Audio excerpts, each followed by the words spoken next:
بدعون کے دلائل سے ہمیں ہٹ کرنی کرنی مننی چاہیے۔ بسم اللہ الرحمن الرحیم۔ جی اعوذ باللہ السمیع العلیم من الشیطان الرجیم، بسم اللہ الرحمن الرحیم۔ اچھا سر، آج 23 مارچ 2012 ہے اور جمعے کا دن ہے، تو کچھ امپورٹنٹ کوسچنز آپ سے کرنا چاہ رہے ہیں۔ اس میں سب سے پہلی چیز یہ کہ صحیح مسلم میں حدیث ہے غدیر خم کی کہ آپ صلی اللہ علیہ وسلم نے حجۃ الوداع سے واپسی پر خم نامی گاؤں میں خطبہ دیا، جس میں آپ صلی اللہ علیہ وسلم نے پہلے تو قرآن پاک کے بارے میں ترغیب دلائی، اس کے بعد پھر آپ صلی اللہ علیہ وسلم نے اہل بیت کا احترام کرنے، ان کا خیال رکھنے کے بارے میں فرمایا۔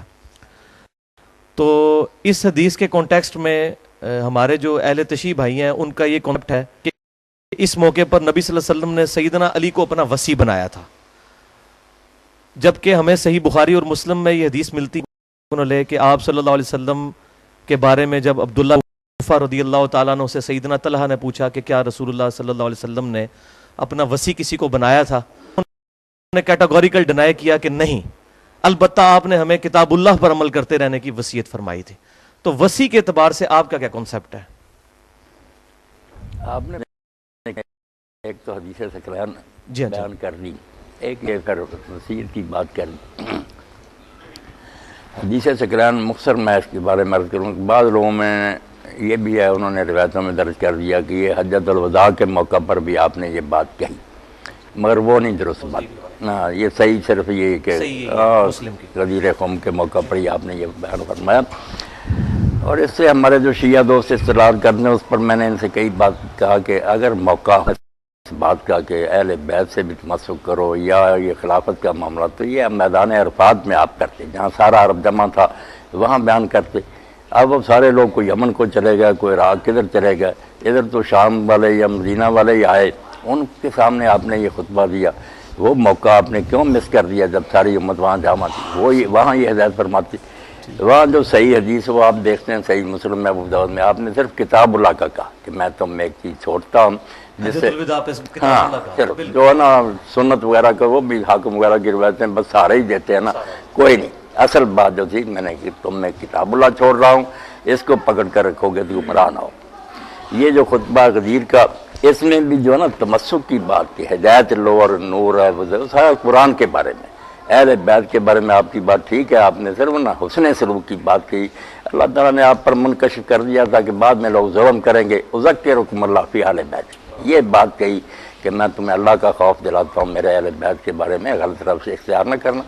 ہدایت کی بات جو نا جہاں آتا نا بعض رقم یہ تمسک کرو گے، وہ بھی نہیں صحیح ثابت ہوئی، نہیں بات جو نا ٹھیک کرنی چاہیے۔ ہاں کتاب جو ہے نا ہدایت کے لیے وہ اللہ کی کتاب ہے، بات باقی جو ہے نا کہ ان کے ساتھ کرنا، نیک سلوک کرنا۔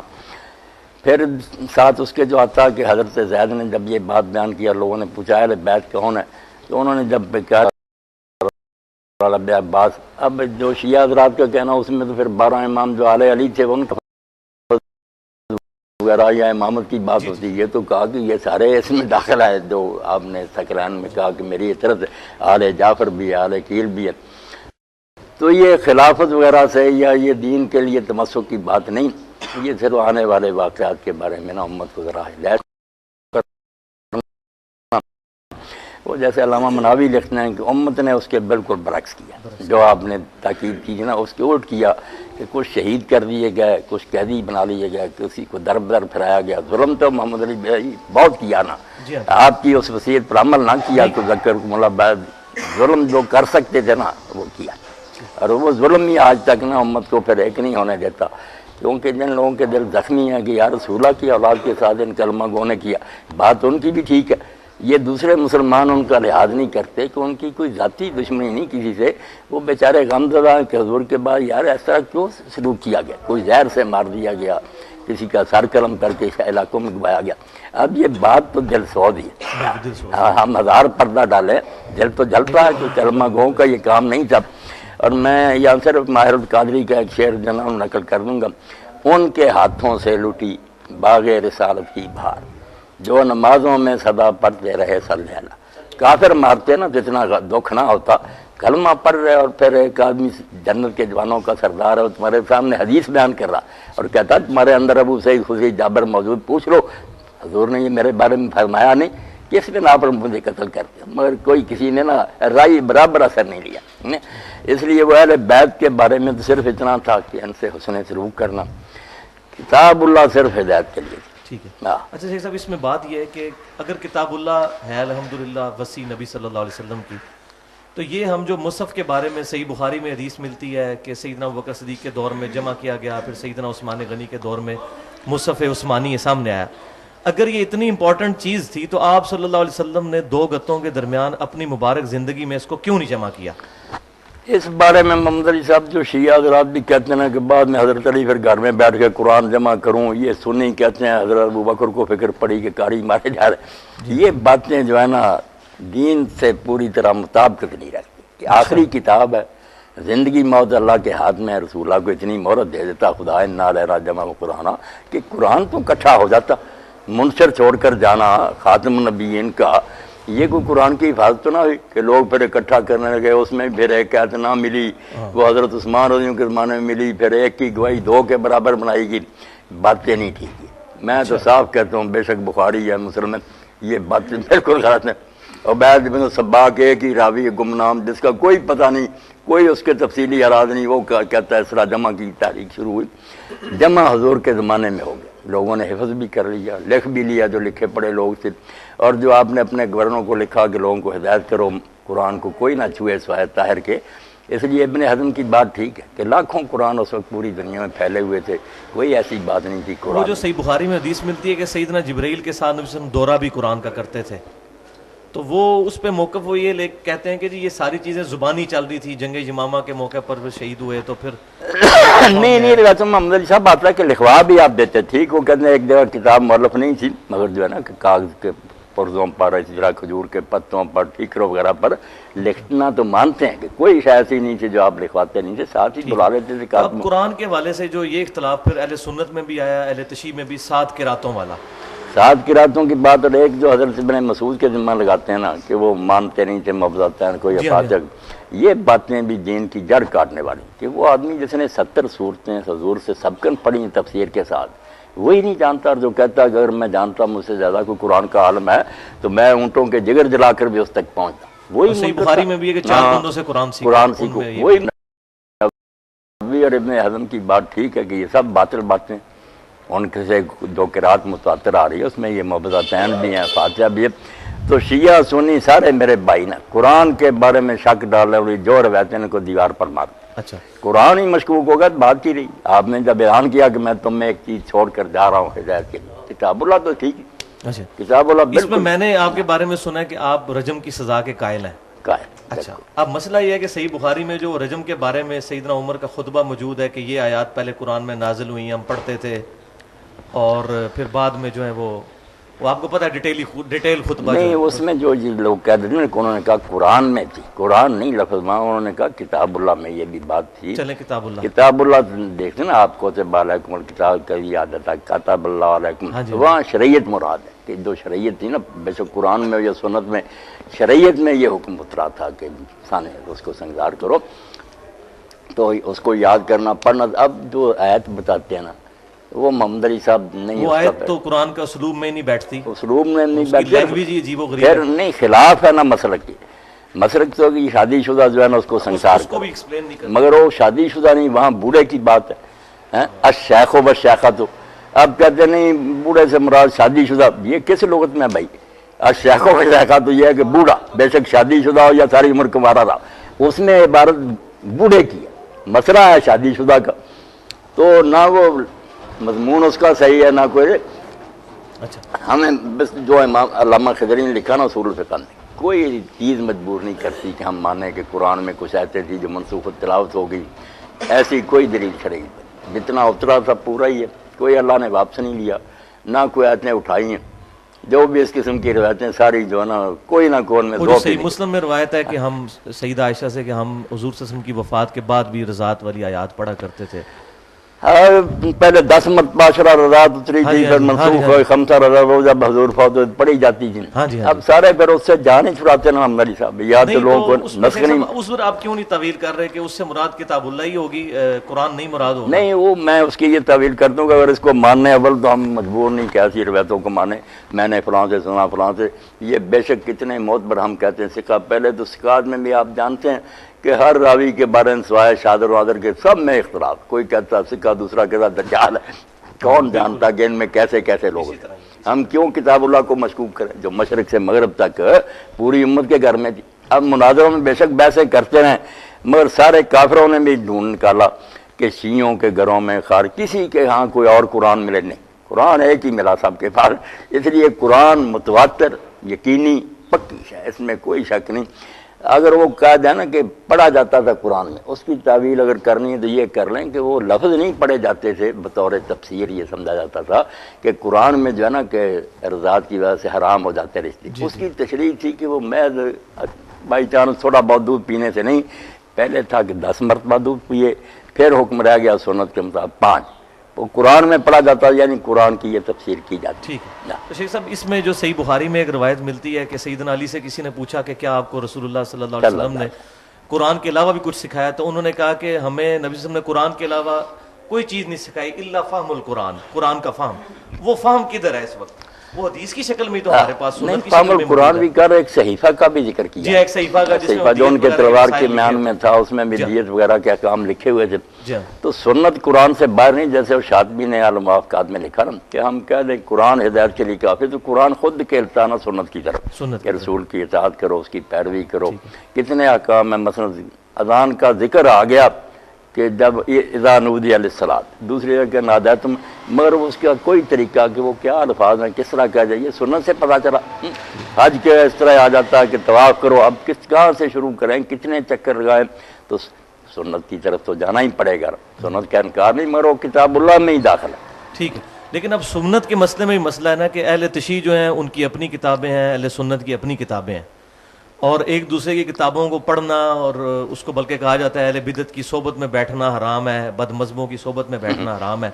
اب مسئلہ یہ ہے کہ ایک عام آدمی جو ایک مسلمان گھرانے میں آنکھ کھولتا ہے وہ کدھر جائے، کون سی کتاب پڑھے، کہاں سے سنت بس حاصل یہی کرے؟ بات ہے میرے بھائی محمد علی صاحب جو نا کہ فراہ کے پاس نہ بیٹھو. اب ہر گروہ دوسرے کو اہل بیعت کہتا. اس کا مطلب اعلان آدمی حاصل ہی نہ کرے، تعصب کا شکار ہو جائے. اس سے جان چھڑانی چاہیے. جتنے اہل اسلام نہ کلمہ گو ان سب کا احترام کرے، ان کی کتابیں پڑھیں. یقین جانے میں مطالعہ کے بدلہ وجل بصیرت کہتا ہوں کہ ہر گروہ میں اتنے قیمتی آدمی پیدا ہوئے نا کہ ان کی کتابیں دیکھ کر حیرت ہوتی ہے کہ علم کے یہ جبال تھے، پہاڑ تھے. تقوی اور پرہیزگاری میں وہ کافر نہیں مرنا چاہیے. وہی بات آپ کی کہ پہنچا الگ الگ، کسی کو راویوں نے کچھ بتایا، کسی نے اپنی جگہ، وہ بیچارے مطمئن ہے کہ حضور نے یہ فرمایا. اور اس میں جو اختلافات ہم نے ابھار دیے نا، نماز کے کچھ ظواہر ہیں ان کو چھال دیتے ہیں، ورنہ 999 باتیں اگر حدیثیں جمع کی جائے نا مجمع البحرین، ادھر سنی، ادھر شیعہ، اخلاقیات، ادھر معاملات، ادھر آپس ہے، تقریباً ایک ہی بات. انسان بننے کے لیے سب کے پاس ایک، مگر ان کو چھوڑ کر جب آ جاتا نا پاؤں دھونے یا مسا کرنا، ہاتھ چھوڑنے، اور 2-4 باتیں اتنی ہم اچھالتے ہیں کہ لوگ سمجھ یار اسلام میں جھگڑا ہی جھگڑا. ٹھیک ہے. وہ رجم کی تو ہاں. اچھا، اب آپ کی جو ایکسپرٹیز ہیں جس موضوع پہ، مینلی تو میں وہ ٹاپک ایڈریس کرنا. غامدی صاحب نے اس پر جو لکھا نا رجم پر، اور بعض حدیثوں میں اضطراب ثابت کیا. میں اس بارے میں ذرا بتا دوں، میں نے دیکھا اور اس کو ابن حجر نے بھی نا حضرت علی میں نقل کیا اور کہا یہ معنی تو مناسب، بات بڑی ٹھوس ہے، اور کئی صحابہ سے نقل کیا کہ ان کا یہی مسلک تھا. مگر کہتے ہیں شاذ ہے. غامدی صاحب مانتے ہیں، غامدی صاحب اس کی تعویل کرتے ہیں، وہ کہتے نہیں ہیں گنڈوں کے لیے وغیرہ، ہم مرتد کے لیے جس طرح سزا ہے اس طرح یہ جو وہ فساد پھر فی الارض کرتے ہیں. محاربہ کے تحت لے جاتے ہیں. وہ ساری باتیں میں نے پڑھی. ٹھیک ہے. مگر جو حدیثوں میں کہتے ہیں نا کہ کسی طرف آتا ہے کہ رجم اور جلد دونوں کرو، کوڑے بھی مارو، سنسار بھی کرو، جمع آتا ہے بادام سامت کی.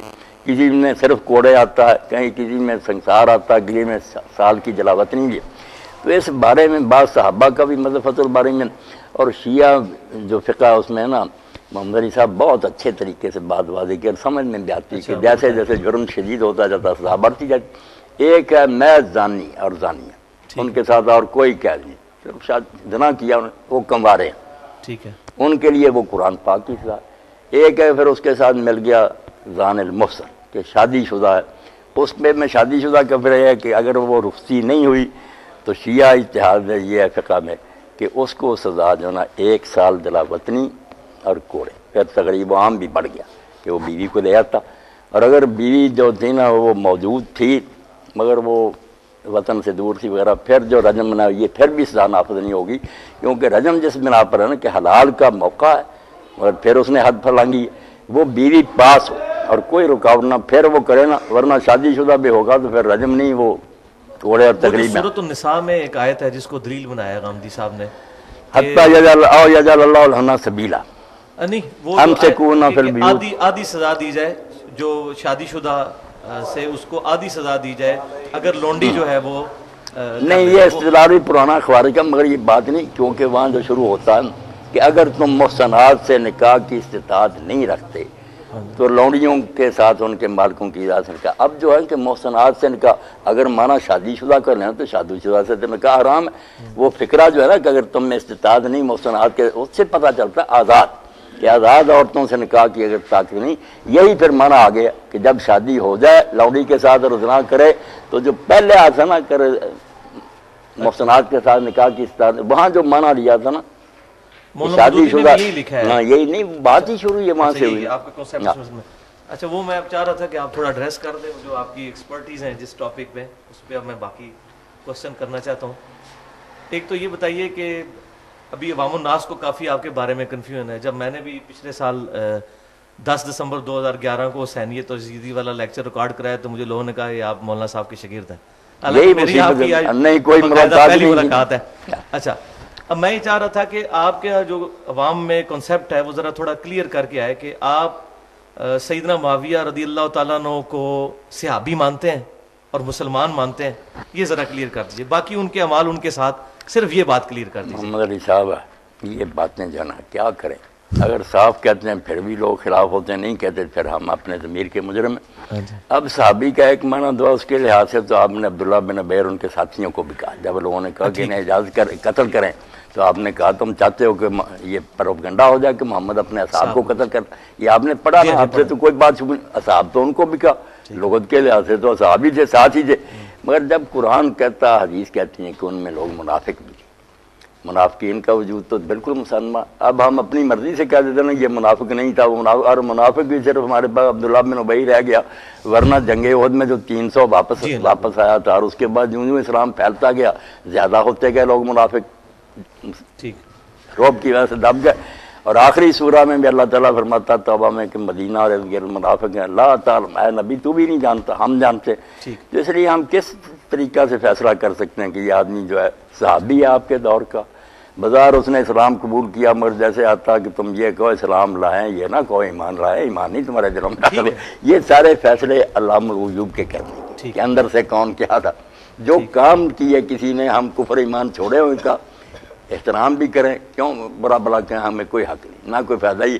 تلک امۃ قد خلت لها ما کسبت ولکم ما کسبتم. نہیں اس کو بھی محمد علی صاحب لوگ غلط استعمال کرتے ہیں نا، امام احمد کے ذمہ لگاتے ہیں، ابن کثیر بھی لکھتا ہے کہ ان باتوں میں نہیں پڑھا جو گزر گیا. یہ بات نیکوں کے بارے میں، یہ نہیں کہ برے لوگ جو ان کے برائی کا تذکرہ نہ کرو.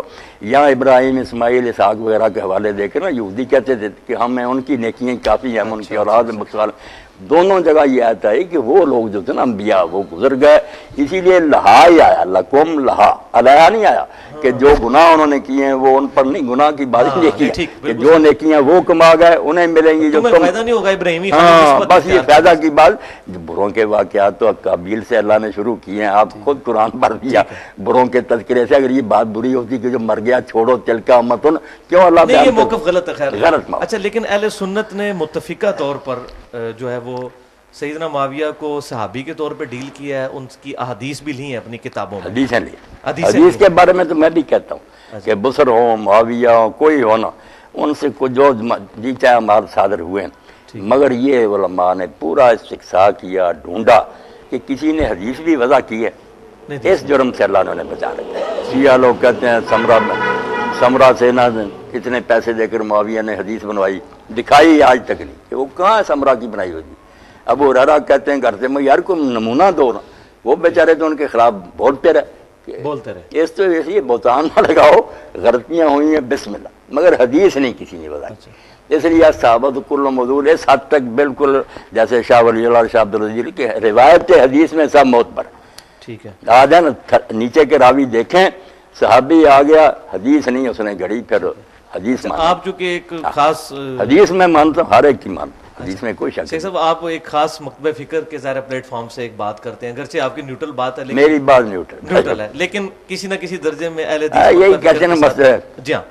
اب مسئلہ ہے کہ آپ امام ابن تیمیہ کو بھی کوٹ کرتے ہیں اپنے اس میں. بہت. اچھا اب مسئلہ یہ ہے کہ امام ابن تیمیہ کو میں نے بھی اسٹڈی کیا ہے, ان کے مجھے بھی کئی نظریات میں ایسی خرابیاں نظر آئی ہیں اور بعض اوقات آپ کو بھی اندازہ ہوا ہوگا. بعض اوقات جب وہ شیعہ کے رد میں لکھتے ہیں تو بعض اوقات ناسبیت کی بو آتی ہے ہم سے. سیدنا علی کے فضائل پہ وہ بعض اوقات صحیح حدیث کو ضعیف کرنے کی کوشش کرتے ہیں. تو آپ کا امام ابن تیمیہ کے بارے میں کیا کنسیپٹ ہے کہ وہ اہل سنت میں؟ یہ میرے پاس ایک کتاب جو آئی نا سعودیہ سے وہ آپ کو بھی پھر مہیا کر دیں گے, اس کا فوٹو اسٹیٹ لم یکن ابن تیمیہ ناسبیا. انہوں نے ان کی صفائی دیا کہ بالکل انہوں نے نا حضرت علی صاحب کو ان کا مقام صحیح دیا, خلیفہ راشد مانا, جو ان سے لڑے ان کو ناحق سمجھا. باقی وہ مناظرہ میں تو آپ دیکھتے نا ہوتا نا کبھی آدمی جذباتی ہو جاتا. میں نے بھی پڑھا انہوں نے مطلب ناسبیوں کا رد کیا. چلو ٹھیک ہے. اچھا اب یہ بتائیے کہ یہ جو صحیح بخاری آدمی بہت بڑے تھے, ہاں جی کوئی شک نہیں, صحیح بخاری اور مسلم کی متفق حدیث ہے کہ میرے صحابہ کو برا مت کہو. تم میں سے کوئی احد پہاڑ کے برابر بھی سونا خیرات کر دے تو 600 گرام مد ان کی اس کے آدھ کو بھی نہیں پہنچ سکتا. یہ حدیث جو ہے یہ امتیوں کے لیے کہ سیدنا معاویہ کے لیے بھی تھی کہ جن کے دور حکومت میں جمعے کے خطبوں میں سیدنا علی کو گالیاں نکالی جاتی رہی ہیں. تو یہ حدیث کیا ہم سب کے لیے کہ ہم ان کو برا نہ کہیں کہ صحابہ کرام علیہم رضوان کے لیے بھی ہے؟ اس کا جو پس منظر آپ دیکھتے ہیں نا کہ حضرت عبد الرحمن بن عوف رضی اللہ تعالیٰ عنہ کو حضرت خالد بن ولید نے گالیاں دی. گالیاں انہوں نے دی, یہ پورا ٹکڑا نہیں پڑھتے. خالد نے گالیاں دی حضرت عبد الرحمن بن عوف کو, معاملہ حضور تک پہنچا. تو آپ نے خالد اور ان لوگوں کو نا, اس لیے امام نبوی کہتے ہیں کہ اس حدیث میں جو کہا نا صحابہ کو بڑا گناہ کو, یہ مخصوص صحابی جو صلح حدیبیہ سے پہلے ایمان لائے تھے, ورنہ خالدی صحابی سے. آپ نے کہا تم میرے اصحاب کو برا نہ کرو, تم میں سے سون بہت پہاڑ. اس کا خطاب جو تھا نا صلح حدیبیہ کے بعد والے مسلمانوں سے تھا, وہ عام معنوں میں تو وہ بھی صحابی تھے, مگر آپ نے اس میں خاص کہا کہ جن کو تم گالیاں دے دو سابقون کو, ان کے برابر تم اب ہو سکتے ہو. ہمیں بھی حکم بعد میں ٹھیک ہے پہنچ گیا, ہم پر بھی لاگو, مگر مخاطب اس کے حضرت خالد اور ان کے ساتھی تھے کہ تم برا کہتے ہو. اچھا صحیح بخاری میں ایک روایت ملتی ہے جس میں غزوہ خندق والے چیپٹر میں کہ سیدنا معاویہ رضی اللہ تعالیٰ عنہ جو ہیں عبداللہ بن عمر کی طرف کنایا کر کے بات کرتے ہیں کہ تم میں سے جس شخص کو خلافت کی خواہش ہے وہ اپنا سر اٹھائے, میں اس کے باپ سے بھی زیادہ خلافت کا حقدار ہوں. اچھا اب استغفر اللہ واتوب الیہ, سیدنا عمر کے بارے میں اتنا زیادہ سخت الفاظ جو سیدنا معاویہ کے زبان سے نکلے, اس کی وجہ کیا تھی؟ ان کا تو مسئلہ ہونا چاہیے تھا تحکیم کے مسئلے میں عبداللہ بن عمر کے ساتھ, حضرت عمر کو انہوں نے کیوں تختہ مشق بنایا ہے اس مسئلے میں کہ میں تیرے باپ سے بھی زیادہ خلافت کا حقدار ہوں؟ کیا اس کی وجہ وہ تو نہیں ہے کہ وہ صحیح بخاری میں ایک رجم والی اسی حدیث میں ہے کہ سیدنا عمر رضی اللہ تعالیٰ کو کسی نے بتایا کہ جب عمر مر جائے گا تو ہم فلاں بندے کی بیعت کر لیں گے. یہ فلاں بندہ جو اس میں موجود نہیں ہے کون ہے اور یہ کون لوگ تھے؟ ذرا اس کو ذرا پوائنٹ آؤٹ کر دیں. یہ جو انہوں نے کہا نا کہ سر اونچا کرے جو خلافت کا امیدوار بنتا, میں اس سے اور اس کے بعد سے بہتر ہوں, اس کے بارے میں کچھ تو بھائی محمد علی یہ کہتے ہیں کہ ابن عمر وغیرہ کوئی یہ ان کی طرف سے ان کی بات کرو, حضرت عمر مخاطب تھے, مگر بہت سے یہ بھی کہتے ہیں کہ نہیں وہ حضرت علی اور ان کی اولاد کے بارے میں کہہ رہے تھے کہ جو کہتے ہیں ہم اور ہمارے باپ زیادہ خلافت کے حقدار وہ سر اونچا کریں. اور حضرت ابن عمر نے بھی اپنا نہیں کہا, یہی کہا کہ میرا جی تو چاہ کہ میں اپنا چھوڑ کر نا یہ جو اس طرح بیٹھے تھے گوٹ, میں ایسے کہوں کہ وہ زیادہ حقدار ہے جس نے تجھے اور تیرے باپ کو نا مار مار کر اسلام میں داخل کیا. ہاں باتیں تو انہوں نے بہت, وہ بات یہی ہے کہ وہ جو عمر بن مسلمہ کہتے ہیں کہ ابن عمر آپ نے ادھر ہی ان کا جواب کیوں نہیں دیا؟ اس سے لگتا یہی ہے کہ بھئی وہ سیدنا ابن عمر کی ہی طرف اشارہ تھا. چلو ان کی طرف تب بھی برا ہے, حضرت علی کی طرف تب بھی برا. ابو موسیٰ اشعری رضی اللہ تعالیٰ عنہ اور عمر بن عاص رضی اللہ تعالیٰ عنہ کے درمیان یہ طے پایا تھا کہ دونوں کو ہٹا کے تو ابن عمر کو خلیفہ بنا دیتے ہیں. یہ بات پایا ثبوت تک پہنچی ہوئی ہے تحکیم کے دوران, مگر ذکر تو ہے نا تبری وغیرہ تاریخوں میں. اچھا تاریخوں میں ملتا ہے. اچھا یہ بتائیے کہ سعد بن عبادہ رضی اللہ تعالیٰ عنہ نے بیعت نہیں کی تھی سیدنا ابو بکر کی, تو اس کے بعد ان کا کیا مستقبل ہوا ہے؟ کدھر گئے وہ؟ اس کے بعد کوئی ذکر نہیں ان کا ملتا. تو ذکر تو ملتا صحابہ کے حالات پر جو کتابیں نہ، پھر انہوں نے اپنا بال بچہ لیا اچھا۔ اور مدینہ سے چلے گئے، شام جا کر نہ آباد ہو گئے، ٹھیک، اور پھر انہوں نے حضرت عمر کی بیعت بھی نہیں کی۔ اب ان کی موت جو ہے نا وہ بھی نزاعی ہو گئی، کیونکہ وہ مردہ پائے گئے نا، صبح شام پیشاب وغیرہ کے لیے نکلے تو پھر وہ کسی نے انہیں ہلاک کر دیا، اور کنویں میں لاش ملی، وہ بھی سبز ہو گئی تھی، پھول گئی تھی۔ اب ہم اہل سنت تو کہتے ہیں کہ جنات نے انہیں قتل کیا، یہ اشعار بھی کچھ بیان کرتے ہیں کہ جنات جو تھے انہوں نے کہا ہم نے حضرت کے سردار کو تیر مارا، دل پر جو خطا نہیں کیا۔ شیعہ کہتے ہیں، انہوں نے لطیفہ ابن ابی الحزین نے لکھا نا کہ ایک شخص نے پوچھا ایک شیعہ عالم سے کہ علی نے اپنے حق کے لیے کیوں نہیں حضرت ابو بکر کے زمانہ میں حضرت عمر کے کوئی سوال اٹھایا؟ انہوں نے کہا یار وہ جنوں سے ڈر گئے۔ کیا کریں، تاریخ میں سب کچھ ہے۔ اچھا صحیح ہے۔ شیخ صاحب، سیدنا ابو بکر صدیق رضی اللہ تعالیٰ عنہ پر 6 مہینے کے بعد سیدنا علی نے ان کی بیعت کی، اس میں سیدنا ابو بکر بھی اشکبار ہوئے اور انہوں نے ان کی جو ریزرویشن تھی ان کا احترام کیا، اور سیدنا علی نے بھی تعریف کی ممبر پہ آ کر۔ اب یہ سارے معاملات جو ٹیکل ہوئے، تو اب اس کے بعد کیا سیدنا ابو بکر صدیق رضی اللہ تعالیٰ عنہ کی خلافت پہ ہم اجماع تصور نہیں کر سکتے جب سیدنا علی نے ہی بیعت کر لی؟ جیسے اپنے جو فقہاء اصولی ہیں انہوں نے یہ بات کہی کہ یار یہ اجماع جو ہے، اب ہمارا تو ہے کہ دل سے حضرت علی ان کے ساتھیوں نے بیعت کر رہی، وہ کہتے ہیں یہ شیعہ حضرات کو یہ غلط فہمی ہو گئی ہے، ان کے دل میں یہ شبہ بیٹھ گیا کہ اگر پہلے کرنی ہوتی خوش دلی سے شروع نہ کر رہے تھے، تو جب بتایا گیا کہ حضرت سیدہ فاطمہ جب فوت ہو گئیں تو وہاں پھر محمد علی بھائی آتا نا کہ لوگوں کے چہرے جو تھے نا حضرت علی نے دیکھا وہ بدل گیا، میرا احترام نہیں رہا، انہوں نے پھر بلایا اور ساتھ ہی کہا کہ اکیلے آنا، اور وہاں لکھا کراہیت المحضرت، عمر نہ ہمارے گھر آئے ہیں۔ تو حضرت ابوبکر نے جب ذکر کیا انہوں نے کہا نہ تنا نہ جانا نقصان پہنچائیں گے، انہوں نے کہا نہیں حضور کے خاندان سے یہ توقع نہیں۔ تو وہاں حضرت علی نے جو کچھ پھر کہا کہ ہمیں کوئی حسد نہیں، نام کوئی اس کا لالچ رکھتے ہیں، مگر حضور کا خاندان ہونے کی وجہ سے ہمارا اس میں بڑا دخل تھا، مگر کسی نے مشورہ تک میں بھی ہمیں نہ بلایا، تو پھر حضرت ابوبکر روتے ہی رہنا۔ جی جی۔ تو اب ان کے دل میں جیسے مزیر الغواشی ہے نا، اصول شاشی کی شرح لکھی انہوں نے، تو کہتے ہیں کہ اب بھی ان کے ذہن میں ہے کہ جو بیعت کی نا وہ اسلام کی بہتری کے لیے انہوں نے کر لی کہ چلو مسلمانوں میں فساد ختم ہو جائے، ورنہ آپ جانتے ہیں نا کہ جو کچھ ہو سکتا ابو سفیان نے کرنا چاہا، حضرت علی اگر اس کا شکار ہو جاتے سازش کا تو اسلام مٹ جاتا۔ وہ حضرت عباس سے ملے اور کہنے لگے یار یہ کیا ہوا کہ عبد مناف کی اولاد کو چھوڑ کر انہوں نے بنو تیم کے ایک آدمی کو خلیفہ بنا لیا، 2-3 آدمی مکے، چلو اٹھو علی کو کھڑا کریں اور میں مدینہ سواروں اور پیادوں سے بھر دوں گا اس کی حمایت کے لیے۔ جب حضرت عباس بھی قائل ہو گئے، حضرت علی سے بات کی، اگر وہ محمد علی بیٹا مان جاتے نا بات، اسلام وہیں ختم ہو جاتا۔ انہوں نے بہت دور اندیشی سے کام نے کہا جاہلیت ہم اسلام، کفر میں بھی تو اسلام کا برا سوچتا رہا، اب بھی سوچتا۔ کون ہے وہ پیادے جو میری امداد کے لیے تو لائے گا؟ وہی جو خندق وغیرہ میں لایا تھا، میری امداد کے بہانے لائے گا، نہ میں رہوں گا نہ ابو بکر رہے گا، جا آرام کر، جو بن گیا ٹھیک ہے ہم اس کو قبول کرتے ہیں۔ اچھا، آپ کا کیا اس بارے میں کنسیپٹ ہے کہ جو بعض لوگ کہتے ہیں کہ سیدنا حسن کو زہر جو ہے وہ سیدنا معاویہ نے دیا تھا، بعض لوگ کہتے ہیں یزید نے دیا تھا، اس کے بارے میں کیا پوائنٹ آف ویو ہے آپ کا؟ آپ دیکھتے ہیں کہ اس طرح کی سازشوں کے ثبوت تو نہیں ہوتے کہ لوگ بیان کریں کہ ہمیں تو ویسے ملتی ہیں کہ ان کو زہر دیا گیا زہر، تک تو ہے، یہ تو سب نے لکھا جی ہے ہاں۔ کہ ماتا مسمومن شہید ہوئے وہ زہر سے ہی۔ ٹھیک، اور یہ بھی ہماری اتنی بڑی شرح ہے انور محبود، اس میں وہ لکھتے ہیں کہ یہ جعلہ بنت اشعث نے یزید بن معاویہ کے اشارہ سے یہ کام کیا، ان کی ایک بیوی نے، ابھی بیوی نے۔ اچھا اب یہ بتائیے جو موت پر ہوا نا معاملہ کہ جب حضرت حسن فوت ہو گیا تو مقدام بن مہدی کربن کے ساتھی گئے تھے، تو حضرت معاویہ نے بتایا کہ تمہیں پتہ علی ابن حسین ابن علی فوت ہو گیا، تو حضرت مقدام نے دیکھو نا اخلاقی فریضہ تھا، صحابی سے کہا انا للہ، تو انہوں نے کہا تعدھا مصیبتاً، حسن کا مرنا کوئی افسوس کی بات ہے، اور ایک درباری بولا کہ جمرات نطفہ اللہ، وہ تو آگ کا انگارہ تھا جو خدا نے بجھا دیا، تو وہاں صحابی رسول نے کہا یار افسوس ہے حضور کی ران پر ہوتا تھا اور آپ اس کے لیے یہ کلمے فرماتے تھے اور تم نے اس کی موت پر انا لینا نہیں برداشت کیا۔ یہ باتیں بتاتی ہے نا کہ یہ سازش ان لوگوں نے کی ہے۔ ٹھیک۔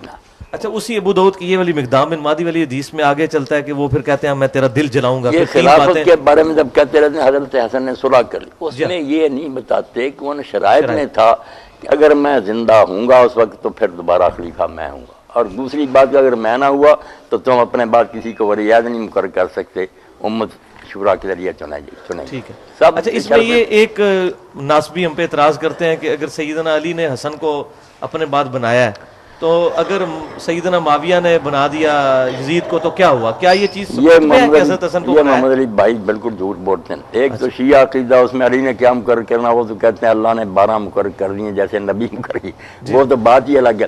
دوسری سنیوں کی بات تو بہت صاف آتا, آپ نے کہا نہ میں تمہیں حکم دیتا ہوں نہ تمہیں منع کرتا ہوں, تو افسر تم خود بہتر جانتے ہو, جی چاہے کر لینا بیعت نے.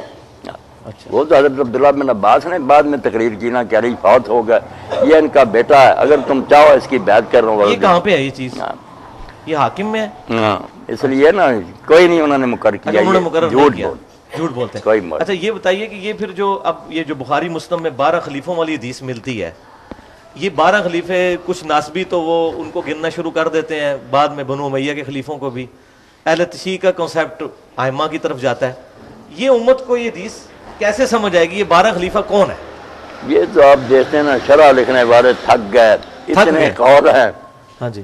آخر میں کوئی کہہ دیتے ہیں متشابہات میں سے, مگر خلیفہ جو ہے نا یا عمرا اس میں پھر نا شیعہ حضرات والے ائمہ جو نا بہت چوٹی کے لوگ ہیں, لیکن حکومت نہیں, وہ حکومت نہیں ملی. ان میں سے حضرت امیر المومنین علی ہیں, بعد میں حضرت حسن ہیں, پھر امام مہدی ہو سکتے ہیں. درمیان میں کوئی نہ حاکم وقت نہیں ہوا.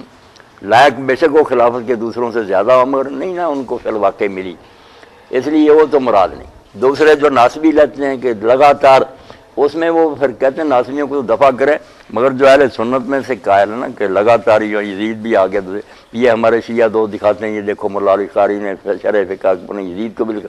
بھئی انہوں نے لکھا, ساتھ ہی کہتے ہیں ظالم ہے, بے ایمان ہے, فاسق ہے. وہ کب نیک کہتے ہیں؟ وہ کہتے ہیں اس حدیث میں ان کی مدح نہیں آئی خلیفوں کی, صرف ان کا جو پیریڈ ہے نا وہاں تک کہا کہ اسلام کا غلبہ ہوگا, بعد میں جو نا روب جاتا رہے گا. وہ ٹھیک ہے, جب انہوں نے بنو امیہ نے خود ہی آپس میں ایک خلیفے کو قتل کر دیا, 2 حکومتیں بن گئی, عباسیوں کی الگ, اسپین میں ان کو بنو امیہ, پھر مسلمانوں کی وہ طاقت نہیں رہی.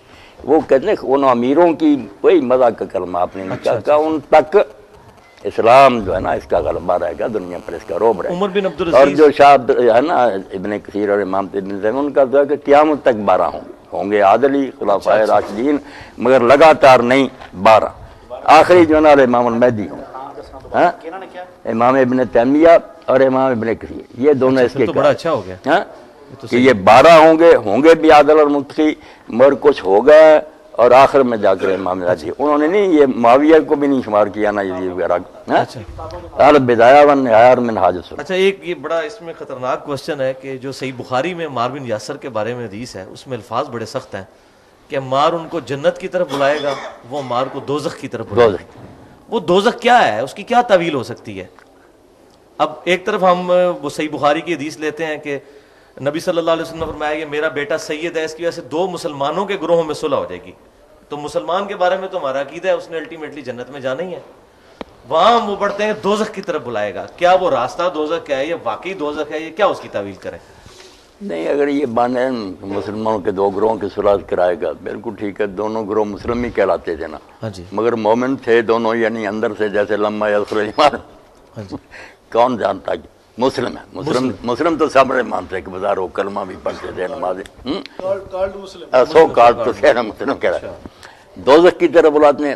آج تازہ بھی کتاب آئی, کل ہی دیکھے گا مجھے, وہ ایک ڈاکٹر سے نا عرب کے, انہوں نے لکھی ہے حضرت علی علیہ السلام پر 1200 صفحے کی ہے, مگر وہ جان چھڑانے کے لیے ساری جنگوں میں کوشش کرتا, مگر حق غالب ہے. یہ مانتا ہے کہ جنگ میں بھی حق علی کے ساتھ تھا, صفین میں بھی. یہ حدیث بھی لکھی انہوں نے کہا جو تعویل امیر معاویہ نے کی کہ قاتل وہ جو ساتھ لایا, بالکل باطل ہے, قاتل یہی ہے اور وہی جھوٹے ہیں, اور ان پر یہ حدیث نہیں. وہ تو بلکہ ایک حدیث بڑی خطرناک مل گئی ہے مسند امام احمد میں, شعیب ارنوت نے بھی صحیح کہا ہے اس کو, کہ وہ عبداللہ بن عمر بن عاص کے بارے میں سیدنا معاویہ کہتے ہیں عمر بن عاص کو کہ اس پاگل بچے سے میری جان کیوں نہیں چھڑاتا, یہ میرے سر پہ ہی چڑھا رہتا ہے کہ مار قتل ہو گیا, تو ہمارے ساتھ کیا لے رہا ہے, پھر جا علی کے ساتھ جا کے شامل ہو.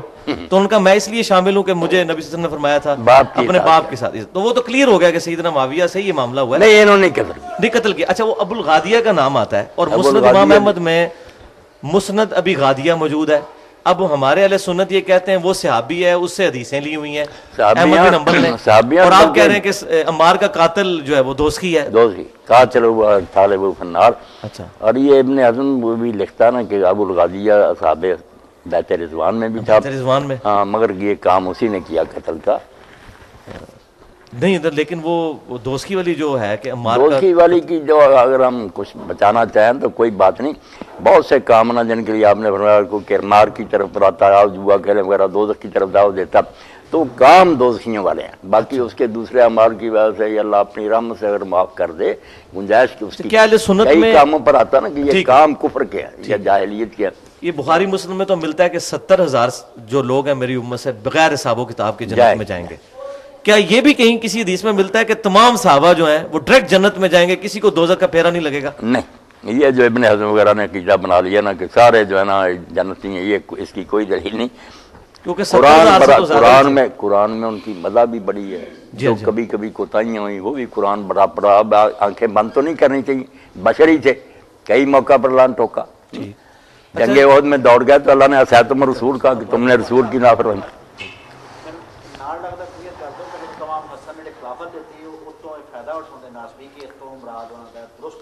نہیں، یہ ملا علی قاری رحمۃ اللہ نے لکھا جو حضرت حسن کی صلح سے یہ نتیجہ نکالتے ہیں کہ اس کے بعد معاویہ جو تھے وہ خلیفہ ہو گئے. بالکل غلط ہے. وہ ملک ہی ہیں اور ملک بھی عزوز ہیں. وہ تو نبی نے خود فرمایا ہے کاٹ کھانے والی ملوکیت. اچھا یہ بتائیے واقعہ ہررا جو ہے صلح حسن میں جو یہ سمجھتے نا لوگوں کو اس طرح تاثر دیتے ہیں جیسے حضرت حسن پلیٹ میں رکھ کر خود لے گئے تھے کہ تم خلافت کے اہل. بھائی پہاڑوں جیسے لشکر لے آیا، ابھی ان کی بیعت ہی ہوئے تھے، فوجیں لے کر آ گیا شام سے، لشکر آمنے سامنے کھڑے ہو گئے. ادھر انہوں نے دیکھا کہ باپ میرے کو اس نے بس کیا مکر و فریب سے، اب میں جنگ لڑوں گا جیت جاؤں پھر کیا. لوگ کہیں اچھا اس میں بخاری میں الفاظ ہیں کہ سیدنا حسن نے کہا کہ ہمارے گورنروں کو پیسوں کی عادت پڑ چکی ہے، تو آپ نے رقم لے کے صلح کی ہے. اس کو بعض ناسبی اس طرف لے جاتے ہیں کہ سیدنا حسن معاذ اللہ کوئی دنیا کے طالب تھے، وہ انہوں نے ٹانٹ کے طور پہ بات کی تھی کہ ان کو تم نے خرید لیا ہوا ہے پیسے دے کے، اس معنوں میں وہ ٹھیک. اچھا واقعہ ہررا کیوں ہوا تھا؟ واقعہ ہررا کی وجہ کیا تھی؟ اصل وجہ واقعہ ہررا کی وجہ یہی ہوئی کہ جب امام حسین علیہ السلام شہید ہو گئے تو اس کے بعد نفرت پھیل گئی نا لوگوں کے دل میں. پھر انہوں نے گورنر مدینہ کو یزید نے لکھا کہ جو امراء ہیں نا بڑے بڑے رؤساء، ان کا ایک وفد بھیجو، ان کو تحفے تحائف دیے، بہت ان کی مدد کی کہ ان کو اپنے ہاتھوں میں لیں. مگر انہوں نے جب کرتوت اس کے دیکھے نا تو واپس آئے اور لوگ پھر مسجد میں جمع ہوئے کہ رپورٹ دو. انہوں نے کہا بس اگر تم پتھروں کی بارش سے بچنا چاہتے ہو تو اس طرح پگڑیاں اتار کر پھینک لی کہ جیسے ہم نے اس کی بیعت پھینک لی ہے. بیعت پھینک دو. ہم ایسے شخص کے پاس سے آ رہے ہیں جس کے پاس نہ دین ہے نہ اسلام کوئی نہیں. اس لیے مدینہ والوں نے پھر ان کے کہنے پر بڑے بڑے وہ صاحب تھے کہ لیکن وہ عبداللہ بن عمر کیوں صحیح مسلم میں آتا ہے کہ وہ لوگوں کے پاس جاتے تھے کہ بیعت نہ توڑو بیعت نہ توڑو. ایک عبداللہ بن عمر ہی ہے نا جنہوں نے اپنے بچوں وغیرہ کو اکٹھا کیا. پورا مدینہ جو تھا ٹھیک ہے وہاں سارا ایک اہل مدینہ نے خراب بیعتیں کر لیا. اچھا عبداللہ بن زبیر رضی اللہ عنہ، اب عبداللہ بن عمر رضی اللہ عنہ کو دیکھیں نا کمزوری سمجھ لیں کہ علی رضی اللہ کی بیعت نہیں کی. ہاں یہ بھی پوچھنا تھا کیوں نہیں کی. بعد میں معاویہ کی کر لی، پھر یزید کی بھی کر لی، پھر عبد الملک کو بھی خط لکھ دیا کہ میں آپ. ہاں وہ بخاری میں موجود ہے. یہ کیا چکر ہوا ہے عبداللہ بن عمر والا؟ سمجھ نہیں آتی. ایک طرف تو یہ گروہ جو ہے نا ہمارے سامنے حدیثیں لاتا ہے کہ خلیفہ فاسق فاجر بھی ہونا، تمہارا مال لوٹ لے مارے، اس کے خلاف کچھ نہ کرو. علی جو ہے اتنے درجے کا بھی نہیں تھا، چلو معاویہ جی سے ہلکا ہی سمجھو. وہ فاسق فاجر ہی معادلہ ہوتا بن گیا ہے. تمہاری جو حدیثیں کہ فاسق فاجر کے خلاف عروج نا پر ہی عمل کر لیتے، اس کو فاسق فاجر سمجھ کر اس کا ساتھ دے دیتے.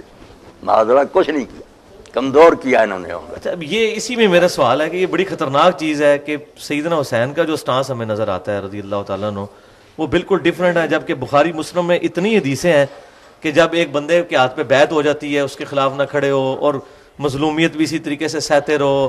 اور یہاں تک کہ صحیح مسلم میں موجود ہے، ایک میں یہ بات پوری کر لوں، صحیح مسلم میں ہے کہ عمر بن عاص کے بیٹے عبداللہ بن عمر کے پاس کوئی شخص آیا، اس نے کہا کہ یہ آپ کے چچا کا لڑکا معاویہ کہتا ہے ہم لوگوں کا مال حرام طریقے سے کھائیں اور لوگوں کو قتل کریں. تو وہ سر کافی دیر تک جھکائی رکھا، پھر انہوں نے کہا کہ اچھے کاموں میں اس کی اطاعت کرو اور بروں میں الگ رہو. تو یہ مجھے بتائیں صحابہ کرام علیہم رضوان تو اس مسئلے میں یہ کرتے رہے، اب ہمیں کیا تکلیف ہے کہ 1400 سال بعد خلافت قائم کرنے کی کوشش کریں؟ انہوں نے کیوں نہیں کاٹ کھانے والی ملوکیت کے خلاف بات کی؟ ہم پہ کیوں یہ واجب کیا جا رہا ہے کہ ہم اپنی خلافت قائم کریں اور اس طرف جائیں؟ صحابہ کرام ہزاروں کی تعداد میں موجود تھے تزکیہ نفس والے، ان سے تو کام نہیں ہوا کہ وہ ہٹا سکیں یزید کو، اور وہ لوگ اس وقت اپنی جانیں بچانوں کے چکر میں جس میں بھی تھا مصلحت کا شکار ہوئے. تو ہم سے کیوں ایکسپیکٹ کیا جاتا ہے کہ ہم جناب اپنی جانیں سولی پہ لٹکا دیں؟ اس کے بارے میں آپ کا کیا موقف؟ 2-3 باتیں بیان ہو جائیں اور بس سلسلہ بن کے. ایک تو جو ہے خروج کا مسئلہ، کہ جو ممانت کی روایت ہے نا کہ خلیفہ فاسق فاجر بھی ہوتے، یہ بعد میں جس کو فسق لاحق ہو جائے نا، پہلے سالے تھا صحیح طریقہ سے امت نے چنا، خلافت اس کی صحیح منعقد دی، بعد میں فاسق ہو گیا. اس کے بارے میں یہی ہے کہ کوشش کرو اصلاح کی، حتی الامکان ناخون ریزی سے بچو. جس کا پہلے ہی فسق ہو نا، اس کے بارے میں تو علماء نے صاف لکھا کہ فاسق کی بیعت منعقد ہی نہیں ہوتی، سرے سے وہ خلیفہ ہی نہیں بنا. اس لیے جیسے نکاح کا معاملہ ہے کہ کوئی خاوند بن جائے پھر وہ حدیثیں پیش کرے کہ خاوند کی اطاعت کر، جب وہ خاوند ہی بیوی سے مطالبہ کیا کرتا، فاسق شروع سے ہی خلیفہ نہیں بنتا. اچھا، جو صالح ہے جس کی بیعت امت نے بالکل رضامندی سے کی ہے، وہ بعد میں بدقسمتی سے فاسق ہو جائے پھر وہی ہدایت ہے کہ حتی الامکان اصلاح کی کوشش کرو، بغاوت سے بچو. باقی جو صحابہ نے نہیں کیا وہ آپ دیکھ لیں.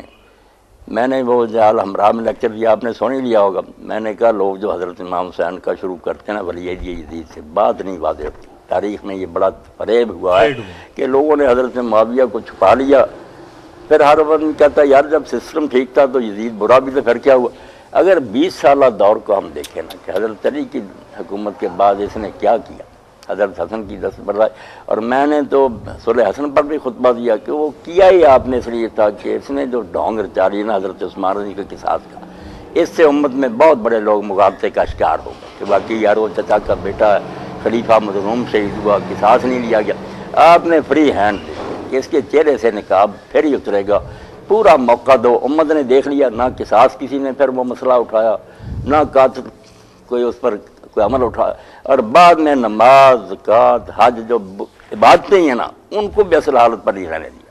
اتنی تبدیلیاں کی کہ لوگ روتے، مگر وہ جبر اتنا تھا کہ کوئی چارہ نہ رہا. حضرت امام حسین رضی اللہ عنہ جو بے صبر ہو گئے نا، حالات سب جانتے تھے کہ میرا باپ بے بس ہو گیا، حسن نے حکومت چھوڑ دی، مجھے کیا حمایتی ملیں گے. اگر کوفہ اپنے وعدے پر بھی رہتا تو ایک کوفہ جو تھا وہ محمد علی سارے ملکوں کا مقابلہ کر سکتا تھا. یہ باتیں واضح تھیں. اور اپنے نانا سن چکے تھے کہ تیری موت جو ہے نا وہ طاف میں ہوگی، وہ اپنی منزل کی طرف جا رہے تھے، مگر انہوں نے احتجاج کا راستہ اختیار کیا بجائے لوگوں کو اکٹھا کرنے کے. نا جو آ جاتے تھے ان کو بھی کہتے یار میرا ساتھ دے کر تم نے کیا لینا، میں تو موت کی طرف سفر کر رہا ہوں. یہ صاف کہہ دیتے تھے، کسی سیاسی لیڈر کی طرح دھوکہ نہیں دیا کہ نہیں بڑی کامیابی، صاف کہا کہ تم کیوں میرے ساتھ کرتے ہو. اسی لیے لوگ پھر ہٹتے جاتے تھے. انہوں نے بالکل نہ کہ میں مظلوم بن کر اپنے بچوں اور بہنوں کو ساتھ لے کر کھڑا ہو جاؤں. یہ امت سوچے کہ ابھی حضور کو قبر میں گئے 50 سال ہوئے اور یار کیا قیامت آ گئی کہ فرزند رسول جو ہے نا اپنا گھر چھوڑ کر نکلنے پر مجبور ہوا. اس لیے کوئی جنگی تیاری نہیں کی، کوئی سیاسی خطبے نہیں دیے، بس مظلوم بن کر وہ میدان میں کھڑے ہو گئے کہ میرے ساتھ جو کرنا کر لو، تم نے اسلام کا راستہ چھوڑ دیا، یہ دین کا راستہ نہیں جس پر تم چل رہے. اور اس کی برکت ہے محمد بن مائی امت پوری نے نا ٹھیک ہے صحابی مانا جو حضرت معاویہ کے دور کو خلافت راشدہ نہ تسلیم کسی نے بھی نہیں کیا، یزید کے دور کو کسی نے خلافت نہیں مانا. یہی ہے کہ یہ لوگ متسلط سے غالب آ گئے تھے، کوئی ان کو صحیح خلیفہ نہیں. یہ حضرت حسین علیہ السلام کے احتجاج کا نتیجہ، ورنہ خاموش رہتے نا مور لگ جاتی کہ جو ہو رہا ٹھیک ہی ہو رہا. وہ حدیثیں تو اپنی جگہ موجود ہے نا مسند امام احمد میں کہ 30 سال کے بعد کاٹ کھانے والی ملوک کاٹ ہو جائے گی. اٹھنا کس نے تھا؟ آپ نے دیکھا کبھی عمر بن حمد کا سر کاٹ کر ملکوں میں گھمایا جا رہا، کبھی کسی کو ختم کی. حجر بن عدی بے گناہ جو صرف بات تو اتنی ہوئی کہ خطبہ دے رہا تھا، زیادہ اثر کا وقت بھی جا رہا تھا. انہوں نے کہا یار کوئی نیا نبی نہیں آیا، نہ کوئی کتاب اتری ہے، کس نے واقعات بدلے، نماز تو پڑھاؤ. جھوٹا مقدمہ بغاوت کا بنا لیا، بیڑیاں لگا کر ادھر شام کو لے گئے. وہ بیچارے کہتے رہے کہ ہمیں معاویہ کے پیش تو کرو، پیغام بھی بیچا کہ ہم اس بیعت پر قائم ہے جو حسن نے کی تھی. معاملہ تو یہ، مگر انہوں نے کہا نہیں زیادہ تم سے زیادہ سے ملنا بھی نہیں تھا. اور جنگل میں جہاں انہوں نے حضرت عمر کے زمانہ میں اللہ اکبر کا فتح ہی انہوں نے کیا تھا، اسی جگہ بیچاروں کی قبریں کھود دی گئیں، کفن بچھا دیے گئے. اور کہا بچنا چاہتے تو حضرت علی پر لعنت کرو. انہوں نے کہا ساری عمر محبت کی ہے، صرف موت کو سامنے دیکھ تو بیچارے کس طرح بے گناہ مارے گئے. ام المومنین نے مدینہ معاویہ کا تجھے اللہ کا خوف نہ آیا، تم نے کیوں ایسے نیک لوگوں کو قتل کر لیا. تو یہ سارا منظر دیکھ کر لوگ سہم گئے. اور جو صحابہ کہتے ہیں ان کو کہا اس سے پیچھے چلو نا. جب خلافت بھی ایک ہی تھی، پوری طرح نظام بھی مستحکم تھا، حضرت عثمان خلیفہ تھے، ان کو 600 آدمی نے آ کر گھیرا. اور اتنے دن وہ گھیرا ڈال کر بیٹھے رہے، مہاجر انصار کی فوجیں تھیں وہاں، انہوں نے آپ کو بچایا، اور کو نہیں انہوں نے روک دیا تھا فلاں جو مرضی کہو۔ جب اس وقت خاموش رہ گئے، خلیفہ قتل ہو گیا، یہ تو پھر 20-30 سال ہو گئے۔ اچھا، یہ بخاری مسلم میں حدیث ہے، نبی صلی اللہ علیہ وسلم نے فضائل مدینہ والا جو پورشن ہے کہ ایک زمانہ آئے گا لوگ مدینہ چھوڑ جائیں گے، اچھا، حالانکہ ان کو پتا ہو مدینہ ہی ان کے لیے بہتر جگہ ہے۔ سیدنا علی نے دارالخلافہ کوفے کیوں شفٹ کیا تھا، مدینہ شریف کیوں چھوڑ دیا؟ یہ حدیث جو آپ نے سنائی نا، یہ مسلم میں پڑھنی چاہیے کہ لوگ جو تھے نا، حضرت ابو سعید خدری کے خادم نے کہا نا کہ حضور جو مدینہ کا بحال ہو، وہاں لکھا واقعہ حرہ کے موقع پر جب انہوں نے مدینہ تباہ کر دیا نا، اس وقت انہوں نے کہا ہونا حضرت میرا یہاں رہے گا کیا کام رہا ہو گیا، کوئی چیز نہیں ملتی، مہنگائی ہو گئی، شہر اجڑ گیا۔ اس وقت حضرت ابو سعید خدری نے یہ حدیث سنائی کہ رسول اللہ نے کہا تھا لوگ چھوڑ جائیں گے حالانکہ مدینہ ان کے لیے بہتر ہوگا، اس میں بھی واقعہ حرہ کا ذکر کہ اس موقع پر نا یہ بات اس نے نہیں، سیدنا علی مدینہ شریف سے دارالخلافہ کیوں شفٹ نہیں، کیا؟ وہ تو کرتے ہیں بات، مگر میں نے اس حدیث کا شروع بتایا کہ حرہ میں نا انہوں نے ظلم بہت کیا۔ حضرت علی رضی اللہ عنہ چھوڑ گئے نا، اور صحابی بہت سارے مدینہ چھوڑ گئے دین کے سکھانے کے لیے اور مختلف علاقوں میں بیٹھ گئے، وہ مراد نہیں جو اس میں فرمایا نا کہ جب فتوحات ہوں گی وہاں پھر عیاشی ہوگی، بہت سا ہمارے مال ملے گا نا اور بنی سہولتیں، لوگ اس کی خاطر جائیں گے۔ ان کو کہا کہ اگر وہ سہولتوں کی بجائے یہاں کی تکلیفوں پر صبر کریں وہ الگ۔ اور حضرت علی رضی اللہ عنہ کیا دارالخلافہ بدلنا چاہیے تو اعتراض کرنے کے لیے برائے اعتراض کرتے پھرے، بھائی تسی کہہ دو چھڑا دیا کہ ابھی خلافت جو ہے بیعت ہو رہی ہے، ام المومنین ان کے ساتھی لشکر لے کر بصرہ میں چلے گئے، یہ ان سے نپٹنے کے لیے جا رہے ہیں، ادھر خبر آ گئی کہ معاویہ لشکر لے کر آ رہا سفین، 4 سال ضائع کیے ان کے، اور الٹا ہی اعتراض بنا لیا مدینہ چھوڑ گئے۔ میں مدینہ میں رہنے دیا تمہیں، وہ ان سے نپٹنے کے لیے مدینہ میں بیٹھے رہتے، جہاں یہ فساد کر رہے تھے بصرہ جانا ہی تھا۔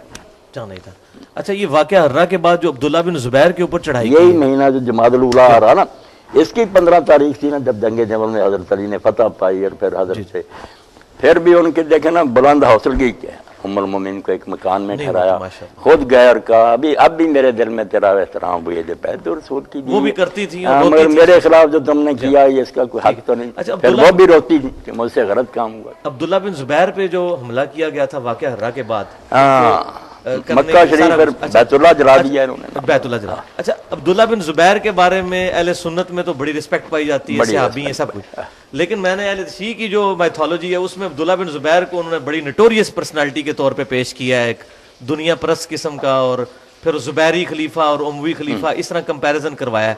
یہ کیا وجہ عبداللہ بن زبیر سے کیوں چڑھا ہے اہل؟ میں نے وہاں اسلام آباد میں آپ موجود نہیں تھے، نے کہا تھا کہ یہ شیعہ اور سنی پہلے اگر کچھ کام کرنا پہلے بیٹھ کرنا کوئی ایسی اکیڈمیاں کہ اپنی حدیثوں اور تاریخوں کو چھانٹیں کہ اس میں صحیح کتنا مواد ہے، اس سے کچھ نتیجے نکالیں، کیونکہ ملاوٹ تو بہت ہوگی، لاکھوں کی تعداد۔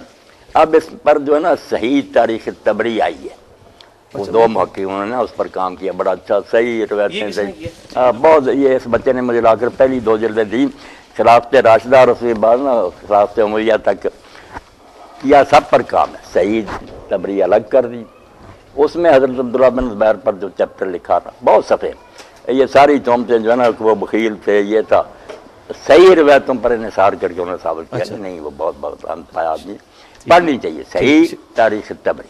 شیخ صاحب، یہ مختار سقفی ہے، اس کے بارے میں جو صحیح مسلم میں حدیث ملتی ہے، نام تو اس کا نہیں ہے، نہیں کہ بنو ثقیف میں ایک کذاب ہوگا اور ایک مبیر ہوگا، ظالم ہوگا، تو اسماء بنت ابی بکر کہتی ہیں رضی اللہ تعالیٰ عنہ کہ ہم وہ تو دیکھ چکے، ہاں جی، تو وہ حجاج بن یوسف کو کہا کہ ظالم تو ہے۔ اب اس میں ہماری جتنی شروحات ہیں اس میں تو مختار سقفی کا نام ملتا ہے۔ اچھا، دوسری طرف مختار سقفی سے جو اللہ تعالیٰ نے اتنا بڑا کام لیا ہے، اچھا، تو اب اس میں یہ مختار سقفی کا نام کسی حدیث میں آیا ہے، یہ کہاں سے نکلا ہے؟ اور اگر مختار سقفی نہیں تو وہ قذاب کون تھا؟ وہ قذاب تو اللہ جانے، نام نہیں کوئی آیا۔ باقی دیکھنا جو بات آپ نے کہ کام بڑا کیا، یہ تو ابن کثیر جیسا آدمی جو جہاں تک ممکن ہوتا صفائی دینے کی کوشش کرتا بنو امیہ، مگر وہ بھی کہتا کہ مسلمانوں کے دل جو جلے ہوئے تھے نا اور سینے سڑ گئے تھے کہ حضور کے بچے کے ساتھ یہ سلوک اور دنیا آرام سے بیٹھی رہی، تو اس نے اس غیظ کو شفا بخشی، جب یہ اس نے قتل کیے نا مسلمانوں کے سینے ٹھنڈے ہوئے کہ الحمدللہ ان ظالموں میں سے زمین پر کچھ چلتا پھرتا نظر نہیں آتا۔ اور جب مصعب نے اس کا حصار تنگ کر دیا نا، رسد بھی روک دی، ساتھی جو تھے انہوں نے امان مانگ لی، تو مختار نے پھر دیکھنا آخر وقت آدمی کے مخلص ہونے کی دلیل ہوتی ہے نا، غلطی الگ بات ہے کہ اس نے غسل کیا میت والا, خوشبو لگائی, کفن پہنا. اس نے کہا مسلم میں نے اللہ سے جو دعا مانگی تھی نا کہ مجھے اتنا وقفہ دے دے کہ زمین پر قاتلان حسین میں سے چلتا پھرنا نظر نہ آئے. وہ کام ہو گیا. اب پوری دنیا میں کوئی بندہ جو گیا تھا اس جنگ میں زندہ نہیں, اس لیے مجھے جینے کی کوئی نہیں خواہش. جو کرتے ہو میرے ساتھ کر دو. ان کی بیویوں کو بعد میں مسلم نے تنگ کیا نا, تم بیان دو کہ وہ نبی کہلاتا تھا اور اس نے دعویٰ کیا تھا. ان بیچاریوں نے ان کو بہت ظلم کے ساتھ اس نے قتل کیا نا, مسلم نے ظلم کیا بڑا. انہوں نے کہا ہم کس طرح گواہی دیں, ہماری عمر اس کے گھر میں گزری. جو اس نے کہا تھا کہ میں حسین کا بدلہ لوں گا, اس میں کیا جھوٹ اس نے بولا, سچ کر دکھایا. اور ہم نے کبھی یہ بات اس سے نہیں سنی کہ میں نبی ہوں یا میرے پاس گواہی آتی ہے. یہ سب بہتان ہے, ہم اس کے خلاف یہ گواہی کیوں دیں؟ اچھا, عبداللہ بن سبا کا ذکر شیعہ کی کتابوں اور میں جیسے ملتا ہے. ابن حزم لکھتے ہیں نا کہ صحابہ کرام اس کے پیچھے جمع پڑھتے تھے, نماز پڑھتے تھے, اس کے بیت المال کو زکوٰۃ دیتے تھے, اس سے وظیفے قبول کرتے تھے. وہ تو جاج میں یوسف کے پیچھے بھی پڑھتے تھے. نہیں پڑھتے تھے. پھر وہ یہ کافر ہونا جو کہتے ہیں نہیں, بات نبی کی ہے نا, کہ اگر اس نے نبی ہونے کا دعویٰ کر دیا تھا اس لیول کا نہیں تھا, پھر اس لیول کا نہیں. پھر وہ اچھا, فاصلے عبداللہ بن سبا کا ذکر اہل سنت کے ہاں تو بہت ملتا ہے. اہل تشیع کی کتابوں میں بھی, ابھی شیخ زبیر علی زئی صاحب نے بھی ایک روایت, وہ رجال کشی کتاب ہے, اس میں سے نقل کی ہے کہ امام جعفر کہتے ہیں رحمۃ اللہ علیہ کہ یہ ہماری طرف جھوٹی چیزیں منسوب کرتا ہے اور ہمارے ائمہ اہل بیت کا راستہ اس نے چھوڑ دیا ہے. تو عبداللہ بن سبا کے بارے میں مجھے پتہ چلا ہے کہ آپ کا شاید کانسیپٹ یہ ہے کہ آپ کوئی کہتے ہیں کہ اس طرح کی کوئی پرسنالٹی نہیں تھا. نہیں, ایسی بات نہیں. میں یہ کہتا ہوں سنی سنائی بات ہے, میں تحقیق کر رہا نہیں ہوں. ٹھیک ہے. کئی لوگوں نے تو کتابیں لکھی ہیں نا شیعوں میں, ہم سے بھی لکھی ہیں. تھا حسین بھی کہتا تھا کہ لوگوں نے گاڑ لی بات, مگر یہ بات جو نا شیعوں کی کتابوں میں تو ٹھیک ہے, واقعی ذکر یہ بات نہیں نا ہے. ہاں جی, مگر اہل سنت کی کتابوں میں جنہوں نے زور لگایا نا, صرف ایک روایت نکالی قدیم جس میں امام شافعی کہتے ہیں عبداللہ بن سبا کا ذکر کرتے ہیں, مگر اس میں بھی پھر وہ لوگ مانتے ہیں کہ مجالد یہ روایت کرتا نا, اس کو ضعیف راوی, اور کسی نے نہیں. اس سے پہلے کی کوئی روایت سنی ہو کہاں نہیں ملی, بعد میں لے. اور اسی لیے آپ دیکھتے ہیں نا حدیث کی کتابوں میں حضرت عثمان کے فتنہ کے بارے میں بہت کچھ لکھا, مگر عبداللہ بن سبا کا نام صحاح میں یا کہیں نہیں آتا. ادھر تو کہیں نہیں. اب جو محقق ہے نا یہ تاریخ تبری والے, انہوں نے بھی کہا کہ وجود تو ثابت ہے, اگر ہم کہنا ایسا آدمی نہیں تھا, یہ نہیں بات, کیونکہ بہت کتابوں میں ذکر ہے.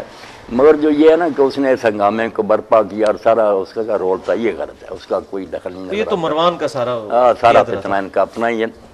اچھا شیخ صاحب, یہ ایک بڑی خطرناک روایت ہے صحیح مسلم میں, 7000 مجالد, یہ مجالد ہی اس روایت کا راوی جس میں آتا نا حضرت عمر نے ایک صحیفہ لے آئے اور حضور کے سامنے یہودیوں کا پڑھنا شروع کیا, آپ کا چہرہ انور متغیر ہو گیا. حضرت ابوبکر نے کہا عمر دیکھتے نہیں ہو, یہ تو صحیح روایت ہے, یہ مجالد کی وجہ سے یہ. اچھا اچھا صاحب, یہ نہیں. اچھا صحیح مسلم میں ایک حدیث ملتی ہے کہ جب سیدنا عمار سے کسی نے پوچھا کہ آپ علی اور معاویہ والے مسئلے میں علی کے ساتھ کیوں ہیں, کیا رسول اللہ نے کوئی عہد لیا تھا؟ تو انہوں نے کہا نہیں, یہ میری اپنی رائے ہے, البتہ رسول اللہ صلی اللہ علیہ وسلم نے ہمیں بتایا تھا کہ میرے صحابہ میں 12 منافق ہیں. اچھا, اب یہ 12 منافق ہیں, وہ جنت میں داخل نہیں ہو سکتے جب تک اونٹ سوئی کے ناکے سے نہ گزرے. اور حضیفہ کا بھی ذکر کیا اس میں انہوں نے. اب یہ ہمارے اہل حدیث لوگ جو ہے نا, صفی الرحمن مبارک شرح لکھی ہے, اس نے حضرت عمار کے بارے میں کہا یار اس نے بہت برا کیا, بدگمانی کی, ان جنگوں پر اس بات کو چشمہ کر دیا کہ 12 منافق. وہ حضرت عمار پر ناراض ہوا صفی الرحمن, مگر انہوں نے تو کہا بھائی عہد تو نہیں ہمارے پاس, مگر یہ بتایا تھا کہ 12 منافق ہیں وہ جنت میں نہیں. بائی نیم نہیں, بائی نیم مینشن کیا. اچھا, آپ نے ایک لیکچر کے دوران کہا ہے کہ یہ جو خلافت راشدہ کے بعد جتنی فتوحات ہوئی ہیں یہ صرف دنیا پرستی تھی. ان خلافت راشدہ کو حق پہنچتا تھا وہ لوگوں کے کہ ہم نے یہ سسٹم بنایا ہے تو وہاں بھی اسلام کا نظام چاہتے ہیں. جو بعد میں خود لٹیرے بن گئے ان کو کوئی حق نہیں پہنچتا تھا کہ وہ فتوحات کرتے. تو دوسری طرف بخاری مسلم میں ملتا ہے کہ آپ صلی اللہ علیہ وسلم کو فرمایا گیا کہ زمین کے خزانوں کی چابیاں آپ کے ہاتھ میں دی گئیں, اور فرمایا مجھے وہ ساری سرزمین دکھائے گی جہاں تک میری امت پہنچے گی. حضور اس پہ خوش ہو رہے ہیں کہ ان فتوحات کے اوپر صلی اللہ علیہ وسلم. خوش تو ہونا یہ بات الگ ہے, جیسے آپ نے فرمایا نا کہ فاجر آدمی کے ذریعے اللہ تعالیٰ دین کی تائید کرا دے, وہ فاجری ہوتا ہے مگر دین کو فائدہ پہنچ جاتا ہے. ان کی فتوحات سے اگر اسلام پھیل گیا, مساجد قائم ہو گئی, تو دین کا تو فائدہ ہی ہوا, حضور کی تو خوشی کی بات. صحیح ہے, مگر ان لوگوں نے ان کو فتح کر کے اپنے محل بنائے, عیاشیاں کی, بیت المال میں خرد برد کی, نظام اسلامی قائم نہ کیا. اچھا, سنن طبرانی میں ایک روایت ہے اور المستدرک الحاکم میں بھی موجود ہے کہ ابو ایوب انصاری رضی اللہ تعالیٰ عنہ اور سیدنا معاویہ رضی اللہ تعالیٰ عنہ کے درمیان ایک مکالمہ ہوا تھا. تو اس میں کنکلوژن اس کی یہی ہوئی تھی کہ سیدنا معاویہ نے پھر ابو ایوب انصاری کو کہا کہ تمہیں پھر اس موقع پر نبی صلی اللہ علیہ وسلم نے کیا حکم دیا تھا انصار کے بارے میں، ظلم ہوں گے بعد میں، تو انہوں نے کہا نبی صلی اللہ علیہ وسلم نے ہمیں کہا تھا صبر کرنا، تو انہوں نے کہا پھر تم صبر ہی کرو. اس پہ مجھے ایک بندے نے کہا ہے کہ یہ نبی صلی اللہ علیہ وسلم کی توہین ہے کہ نبی صلی اللہ علیہ وسلم نے تو ان کو کہا تھا آپ نے صبر کرنا ہے، اور سیدنا معاویہ نے یہ جو کہا کہ تمہیں رسول اللہ نے کہا تھا صبر کرو تو پھر صبر ہی کرو. آپ کا اس بارے میں کیا موقف ہے کہ اس کو کسی درجے میں اس روایت کو رد ہی کرنا چاہیے. باقی یہ جو ہے اس نا کی صحت تو ٹھیک ہے ویسے نہیں، صحت جو ہے نا یہ تو بخاری شریف وغیرہ میں صاحب معاویہ کا قصہ چھوڑ کر نا کہ آپ نے کہا کہ انصار تم میرے بعد اپنے پر ترجیح پاؤ گے، لوگ تمہیں چھوڑ کرنا صبر کرنا. ابن حجر بھی کہتا کہ وہ معاویہ اور دوسرے زمانوں میں ایسا ہی ہوا کہ ان کی حق ترسی ہوئی. اور یہ قصہ جو ہے نا اس کی سند دیکھنا کمزور ہے. باقی اگر حضرت معاویہ نے یہ کہا تو پھر کہ اس کے بعد انہیں مسلمان کہلانے کا تو حق نہیں. اگر یہ روایت صحیح ہے حضور کی بات کا مذاق اڑایا. شیخ زبیر علی زئی صاحب تو روایت کو صحیح کہتے ہیں. نہیں صحیح کہتے ہیں تو پھر یہ حل کریں نا کہ جب سن کر کے حضور نے کہا صبر کرنا تو بجائے اس کے کہ کوئی متنبع ہوتے اور خوف خدا کرتے ٹھٹھا کیا کہ جاؤ پھر صبر کرو. یہ کوئی نیک بات تو نہیں. کیوں بھائی انہوں نے حضور کی بات سنا، اس نے کہا جاؤ پھر صبر کرو. یہ جو حدیث ہے ان کے صحیح بخاری مسلم کی حدیث ہے کہ انصار پہ ترجیح دی جائے گی، تم صبر کرنا یہاں تک کہ حوض کوثر پہ مجھے ملو.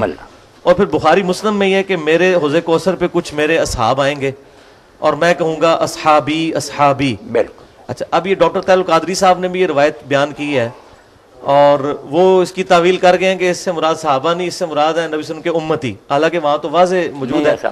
تو ظاہر ہے کہ ان صحابہ سے مراد وہ مرتدین زکوٰۃ مرتدین بھی تھے اور کچھ منکرین زکوٰۃ بھی تھے اور کچھ مسلمہ کذاب کے ساتھ بھی لگ گئے.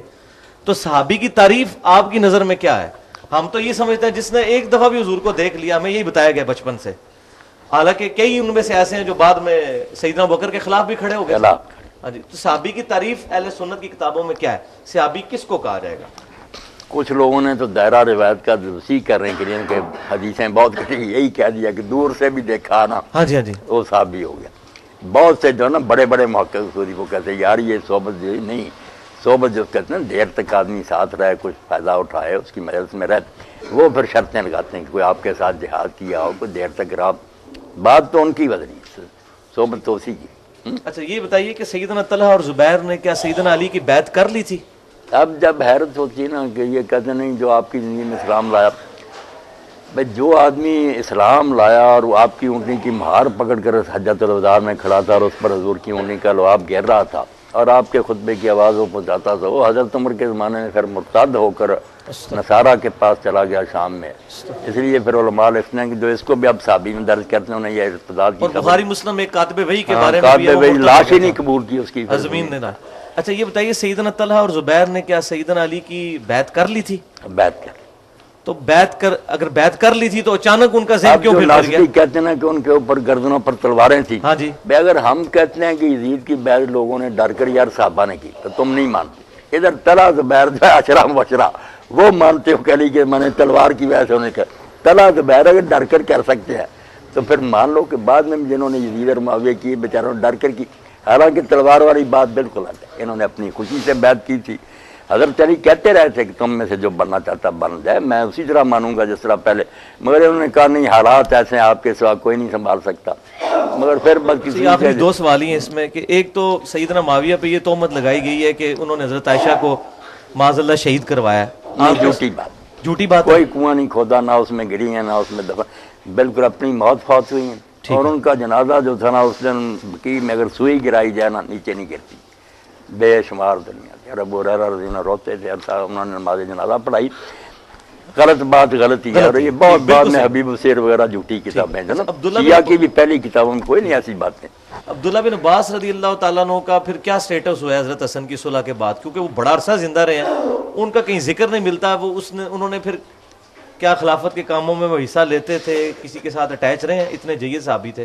اس کے بارے میں آپ کے علم میں؟ نہیں وہ تو میرے علم میں جو نا ہے تو اسی طرح روایتیں تاریخی، مگر یہ بات جو ہے نا کہ جب عبداللہ بن زبیر ان سب علاقوں پر حاکم بن گیا نا یزید کے بعد، تو شام میں ان کو معاویہ کی حکومت وغیرہ رہ گئی.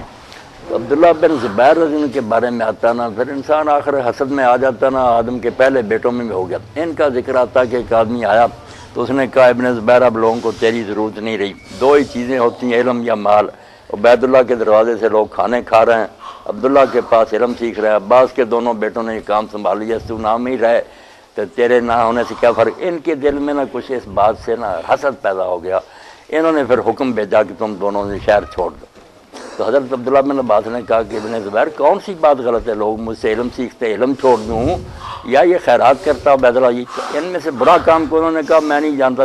پھر یہ طائف چلے گئے، باقی ساری زندگی وہاں انہوں نے پھر حضرت میں تنہائی۔ اچھا وہ جو مسلم میں خطبہ ملتا ہے متا والا کہ عبداللہ بن زبیر نے عبداللہ بن عباس کی طرف اشارہ کر کے کہا کہ بعض لوگ عقل کے بھی اندھے ہیں اور دنیا میں بھی اللہ نے ان کو اندھا کر دیا ہے۔ محمد علی کو یہ تو نہیں کہ وہاں قید کر دیے گئے تھے طائف سے، ٹھیک ہے۔ زیارت اچھا وہ وغیرہ متا والی جو روایت ہے کہ سیدنا ابن عباس متا کے بارے میں کافی عرصہ تک فتویٰ دیتے تھے دیتے اور اہل سنت کہتے ہیں بعد میں انہوں نے رجوع بھی کیا ہے۔ نہیں، رجوع نہیں ثابت ہوا۔ رجوع نہیں۔ اچھا متا کے بارے میں 9 صحابی جو نا ابن حزم نے نام لے کر ان کے نا روایتیں دے کر کہا کہ یہ حضور کے بعد بھی قائم رہے ہیں کہ متا حلال ہی ہے۔ آخری سوال یہ ہے کہ وہ جو جس کی وجہ سے میں مطلب حسینیت والے منہج پہ آیا ہوں وہ ابن عباس کا خواب ہے مسند امام احمد میں، نبی صلی اللہ علیہ وسلم کو خواب میں دیکھا بال بکھرے ہوئے ہیں اور خون کی شیشی پکڑی ہوئی ہے۔ کوئی شک اچھا اس میں وہ تو حدیث زبیر علی زئی صاحب نے بھی لکھا ہے کہ حدیث متواتر ہے وہ، یہ بتائیے کہ اس میں وہ جو خون کی شیشی پکڑی ہوئی ہے اور فرمایا میں صبح سے اہل بیت کا خون جمع کر رہا ہوں، اس میں محض ہمارے بریلوی بھائی اور شیعہ بھائی یہ کہتے ہیں کہ نبی صلی اللہ علیہ وسلم میدان کربلا میں وہاں موجود تھے، کیا اس کا کوئی ثبوت ملتا ہے یہ برزخ کے معاملات ہیں؟ اس میں آپ کا کیا پوائنٹ آف ویو ہے؟ نہیں، برزخ کے معاملہ اچھا اس کو یہ نہیں کہنا چاہیے؟ جو دیکھتا نا آدمی وہ بات تو ایک سمجھائی جاتی ہے، پھر حضور کا نظر آنا تو سچائی ہے، مگر یہ جو نا کہ آپ وہاں گئے اور یہ کیا کہ اس کی کوئی ضرورت نہیں، وہ تو ظلم کا بتایا آپ نے کہ دیکھو کیا میری اولاد کے ساتھ ہو رہا۔ آخری سوال حافظ صاحب کے پوائنٹ آف ویو سے ہے، کر حافظ لے صاحب یہ کہہ رہے تھے کہ پہلے میں نے سوال بھی قرآن سے غدیر خم سے شروع کیا تھا کہ غدیر خم میں نبی صلی اللہ علیہ وسلم نے صحیح مسلم میں جو حدیث ہے فرمایا قرآن اللہ کی کتاب ہے، یہ اللہ کی رسی ہے، اس کو پکڑو اپنا یہ الہدا والنور ہاں جی، فخذوا بسبب، جو اس کو پکڑے گا ہدایت پہ، جو چھوڑ دے گمراہ، اور دوسرا اہل بیت کا حسن سلوک۔ لیکن کیا وجہ ہے کہ آپ کے بارے میں یہ کنسیپٹ ہے کہ آپ نے وہ دوسرے حصے کو بہت زیادہ ڈومیننٹ کر دیا ہے، جو اصل چیز تھی کہ کتاب اللہ کو پکڑنا ہے، آپ کا ایمفسائز اس پہ زیادہ ہونا چاہیے تھا۔ نہیں میرا خیال پچھلا خطبہ ہی تھا، میں نے نہیں پچھلا نہیں، اوور آل جو آپ کی جو ایک پرسنالٹی میں نے کہا لوگوں نے سنت کو سیٹ دی، کسی نے اس میں بہر بیت کو سیٹ دیے، دین کے لیے آپ نے صرف کتاب۔ ٹھیک ہے، جزاکم اللہ خیر جی، سبحانک اللہ خیر سے رکھے، بڑی خوشی، حافظ صاحب تک بھی سلام پہنچائیں، اور جو کوئی باتیں آپ کے علم لکھ کر بھی دیں ان پر غور کریں گے انشاءاللہ، جو حق ہوگا قبول کریں۔ جزاکم اللہ خیر۔ سبحانک اللہم و بحمدک اشہد ان لا الہ الا انت۔ بڑی خوشی اللہ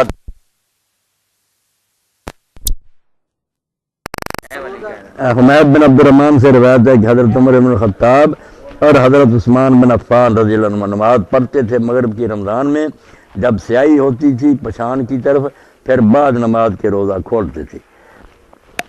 تھلے لکھا کیونکہ مغرب کی نماز جلدی پڑھتے تھے، اس وجہ سے روزہ کا وقت مکروہ نہ ہوتا تھا۔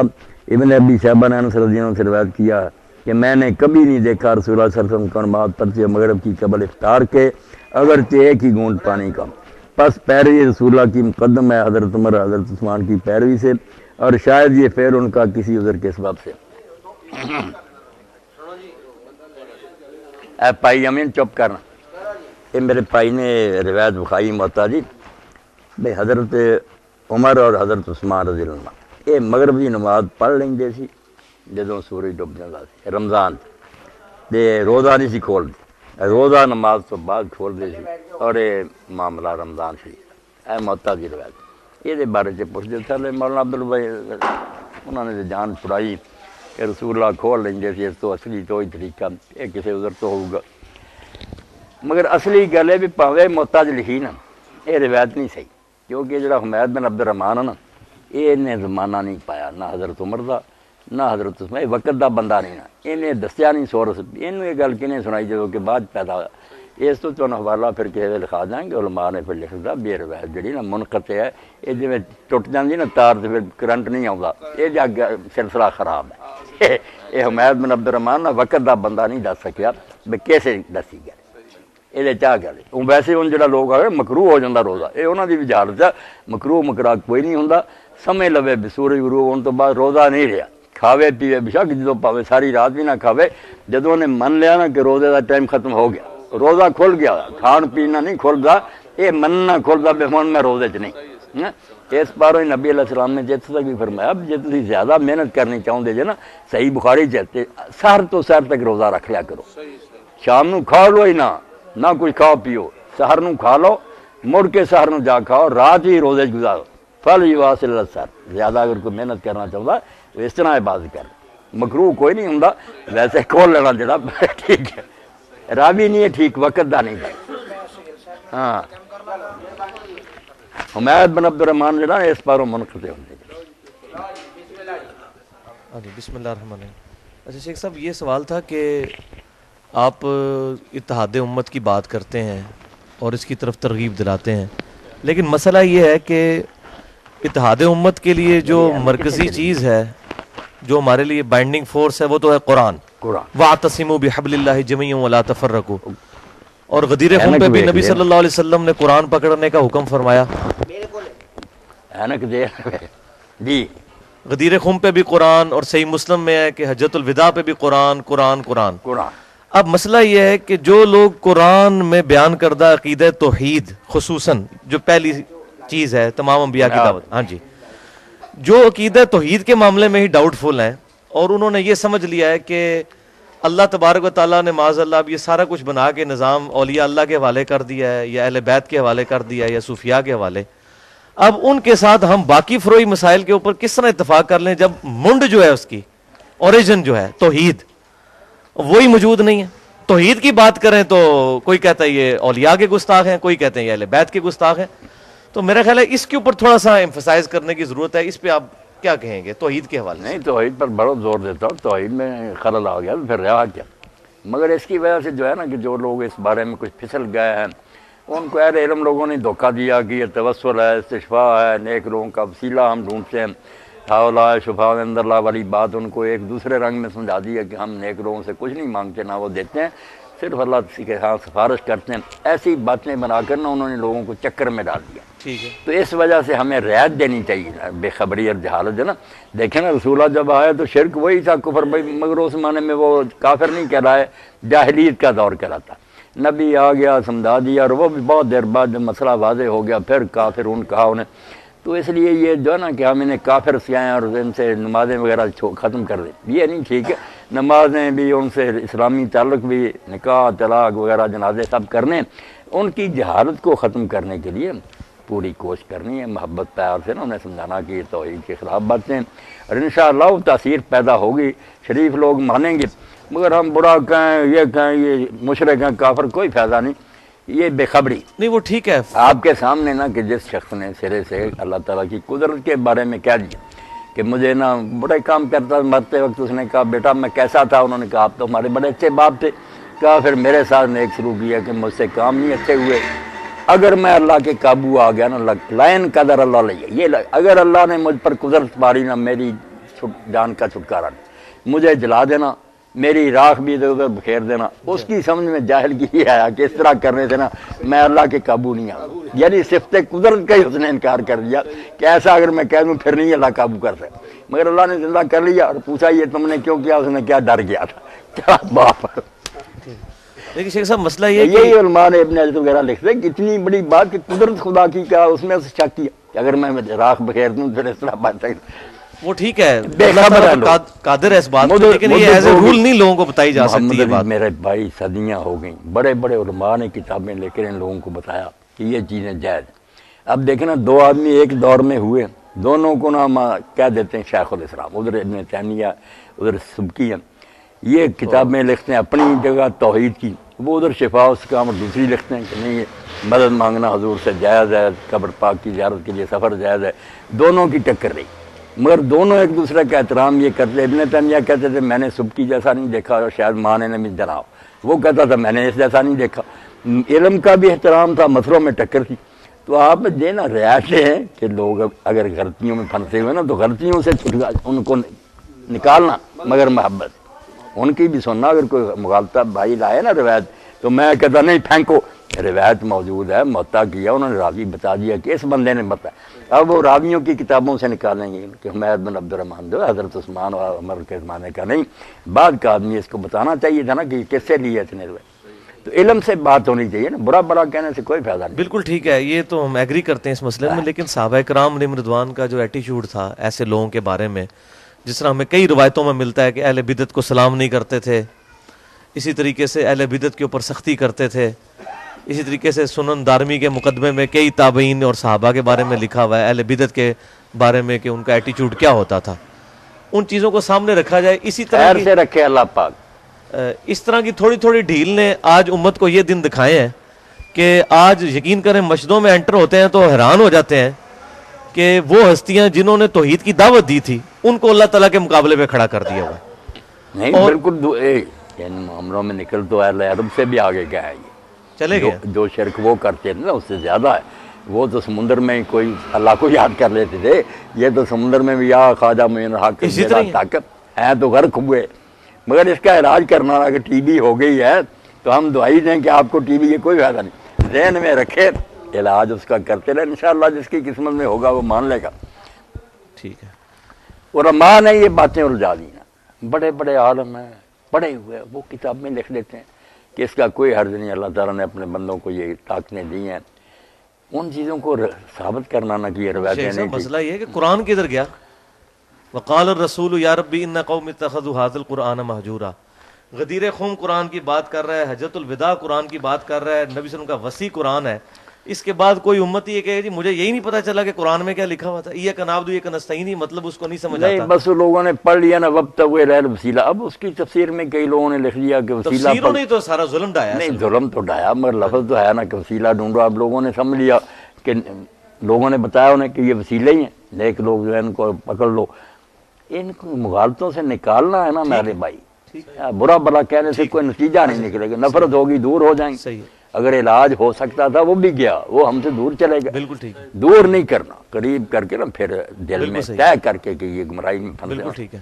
نکالنا شیخ وہاں۔ صاحب یہ جو نماز کے اندر مطلب مختلف احناف کے اور سلفیوں کے درمیان، اہل تشیع اہل سنت کے درمیان آپس میں فروعی مسائل چلتے ہیں اختلافات کے پوائنٹ آف ویو سے، مطلب سورہ فاتحہ کے بارے میں اتنا سخت دونوں طرف ایکسٹریم ہے، ایک کہتا ہے جی منہ میں انگارہ رکھ دو جو فاتحہ پڑھتا ہے، دوسری طرف کہتے ہیں فاتحہ نہیں پڑھتے تو نماز نہیں ہوتی۔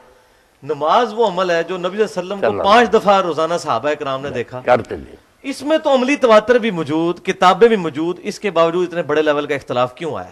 باقی چیزوں میں تو ہم کہہ سکتے ہیں چھوٹی چھوٹی کوئی چیزیں تھیں، ایک چیز جو حضور کو روزانہ 5 دفعہ کرتے ہوئے ہزاروں لوگوں نے دیکھا ہے صلی اللہ علیہ وسلم صلاۃ تسلیما کثیرا کثیرا، اس میں اتنے بڑے لیول کا اختلاف، تو اس میں منکرین حدیث کو یہ موقع ملتا ہے، وہ کہتے ہیں یہ سارا ستیہ ناز ہے حدیث کی کتابوں کا، نہیں، یہ کتاب ان کا یہ موقف ہے۔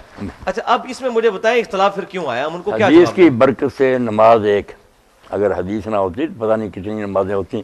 ایک کتاب چھپی تھی محمد علی جس کا نام تھا تقابل اربع، یہ 4 آدمی جنہوں نے قرآن کے نام پر لکھی نا کتابیں اور حلف اٹھایا کہ قرآن کی نمازیں، یہ 4 خانے بنے ہوئے تھے، چارے مولوی عبداللہ چکرالی سے شروع کر کے نا حشمت علی سارے بکھلائے، چاروں ایک بات میں شروع سے لے کر سلام تک ایک بات میں متفق نہیں ہو، اتنی الگ الگ نماز، چاروں حلف اٹھا رہے ہیں قرآن یہ نماز سکھاتا ہوتا تو ایک نہ تم 4 ہوتے۔ چلو حدیث والوں کو چھوڑو، حدیث والوں کا جو ہے نا عمل آپ دیکھ لیں کہ نماز میں جو بنیادی اذان، ہم اتنے لوگ اس وقت جمع، کسی کا قد چھوٹا، کسی کا بڑا، کوئی کاڑا، کوئی گورا، کوئی تندرست، مگر سب پر انسان کا لفظ بولتے ہیں۔ کچھ ایسی چیزیں ہیں جن میں نہ پائی جائیں، بس انسان ہو کے نکال، باقی اس کی نا چیزیں جو جدا بھی ہوں خیر ہے۔ نماز میں کچھ چیزیں ایسی ہیں ارکان اور واجبات جو الحمدللہ نا میرے پاس آبادی بھی آئے مسکت مان کے، وہ خارجیوں کی ایک شاخ ہے، حکومت بھی ان کی ہے قاضی، میں نے انہیں نماز کے لیے کہا، مجھے انہوں نے اپنی تفسیریں کیا، بڑے خوش ہوئے، پتہ چلا کہ یار خارجی کیا، ورنہ ہم نے سمجھ رکھا تھا پتہ نہیں کیا دین سے باہر، نہیں، بہت عمدہ کتابیں۔ تو نماز میں جو چیزیں نماز کو نماز کہلاتی ہیں نا، وہ ہے کہ آدمی اللہ اکبر سے شروع کرے، تندرست و قیام کرے، فاتحہ پڑھے، سورہ پڑھے، پھر رکوع کرے، سیدھا کھڑا ہو، پھر سجدہ کرے، بیٹھے، پھر سجدہ کرے، 2 رکعتوں کے بعد تشہد بیٹھے، آخر میں جا کر نا السلام علیکم کو نماز سے ختم کرے۔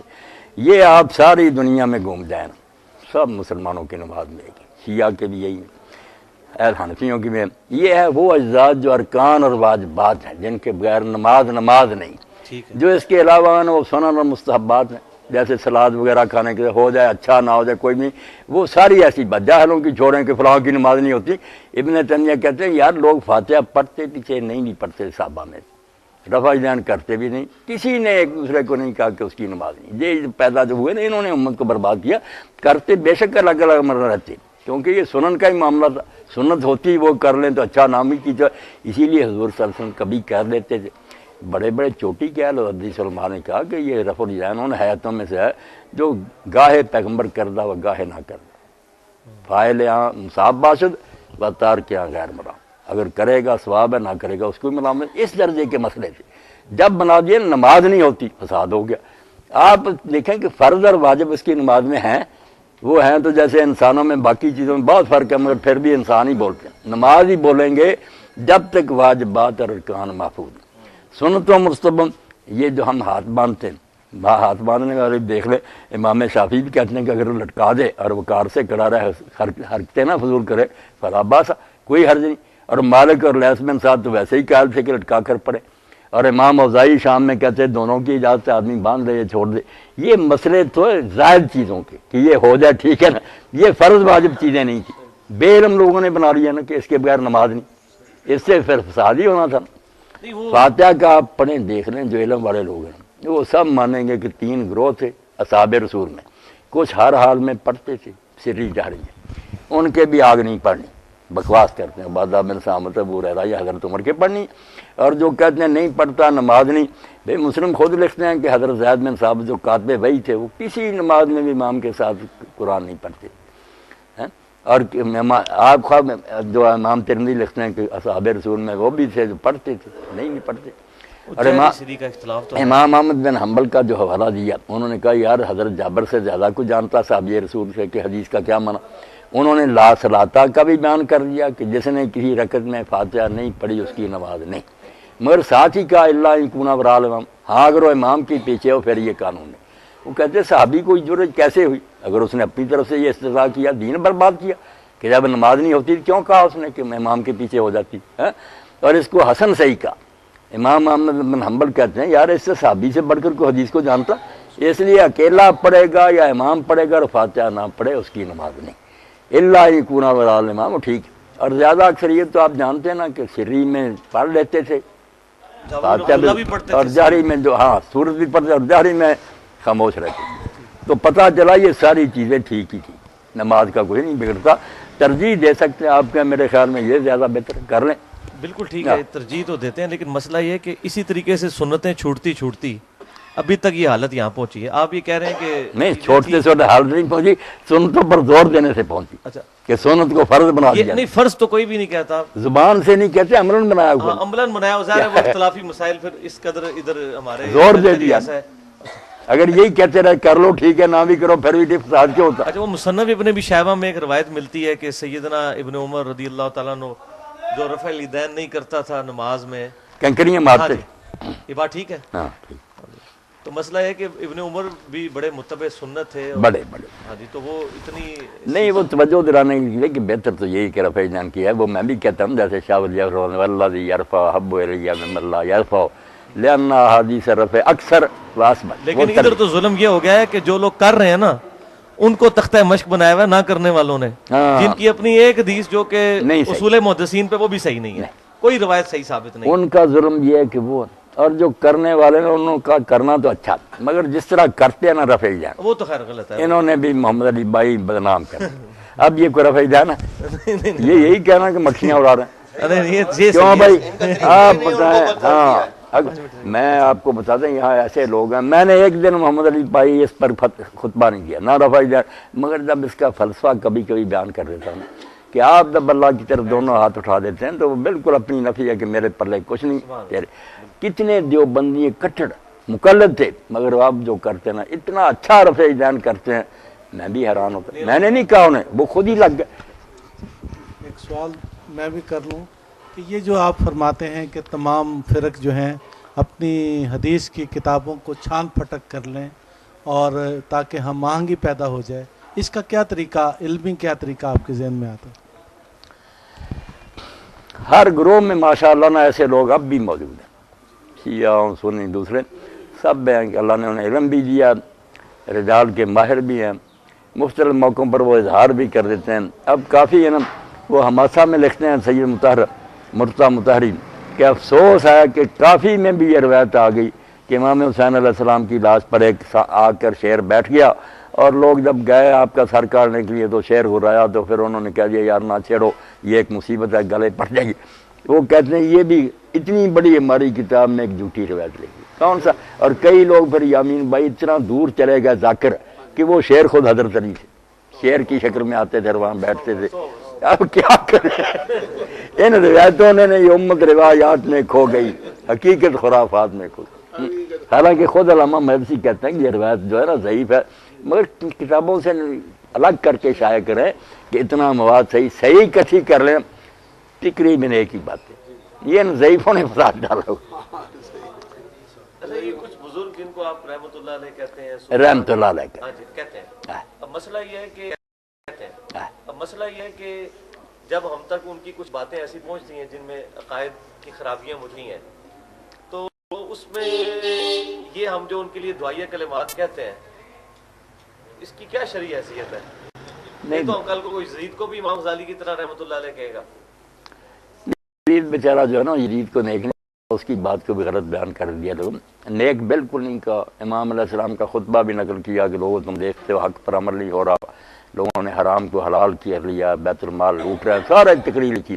وہ صوفی ہونے کی جہت سے نا یہ کہتا کہ یار شیطان کو بھی اگر کوئی لعنت نہ کرے اس کو بگڑتا وہی وقت ذکر میں گزارو، وہ اس کا تصوف ہے۔ وہ کہتا چلو کلمہ گو تھا، جب ہم کہتے تھے اللہ مسلمانوں پر رحم کرو، وہ بھی بیچارہ آ جاتا۔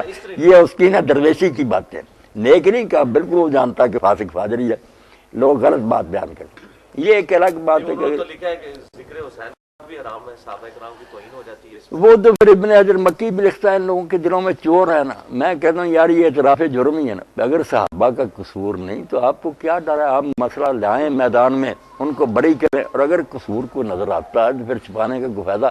آپ کہیں گے ذکر نہ کرے، لوگوں کو یقین ہو جائے گا کہ ہے بھائی کوئی داڑھی میں چور آ گیا لینے کے لیے بھائی۔ الحمدللہ رب العالمین والصلاة والسلام علی رسول الکریم سیدنا محمد وآلہ وصحبہ اجمعین۔ اللہم استعملنا بسنت نبیک وتوفنا علی ملتہ واعذنا من مضلات الفتن۔ اللہم وفقنا لما تحب وترضى واجعل آخرتنا خیرا من الاولی، وصلی اللہ تعالی علی خیر خلقہ سیدنا محمد وآلہ وصحبہ اجمعین، آمین یا رب۔ بڑی خوشی ہے، اللہ تعالیٰ خیر سے رکھے، جب بھی چاہے آئے۔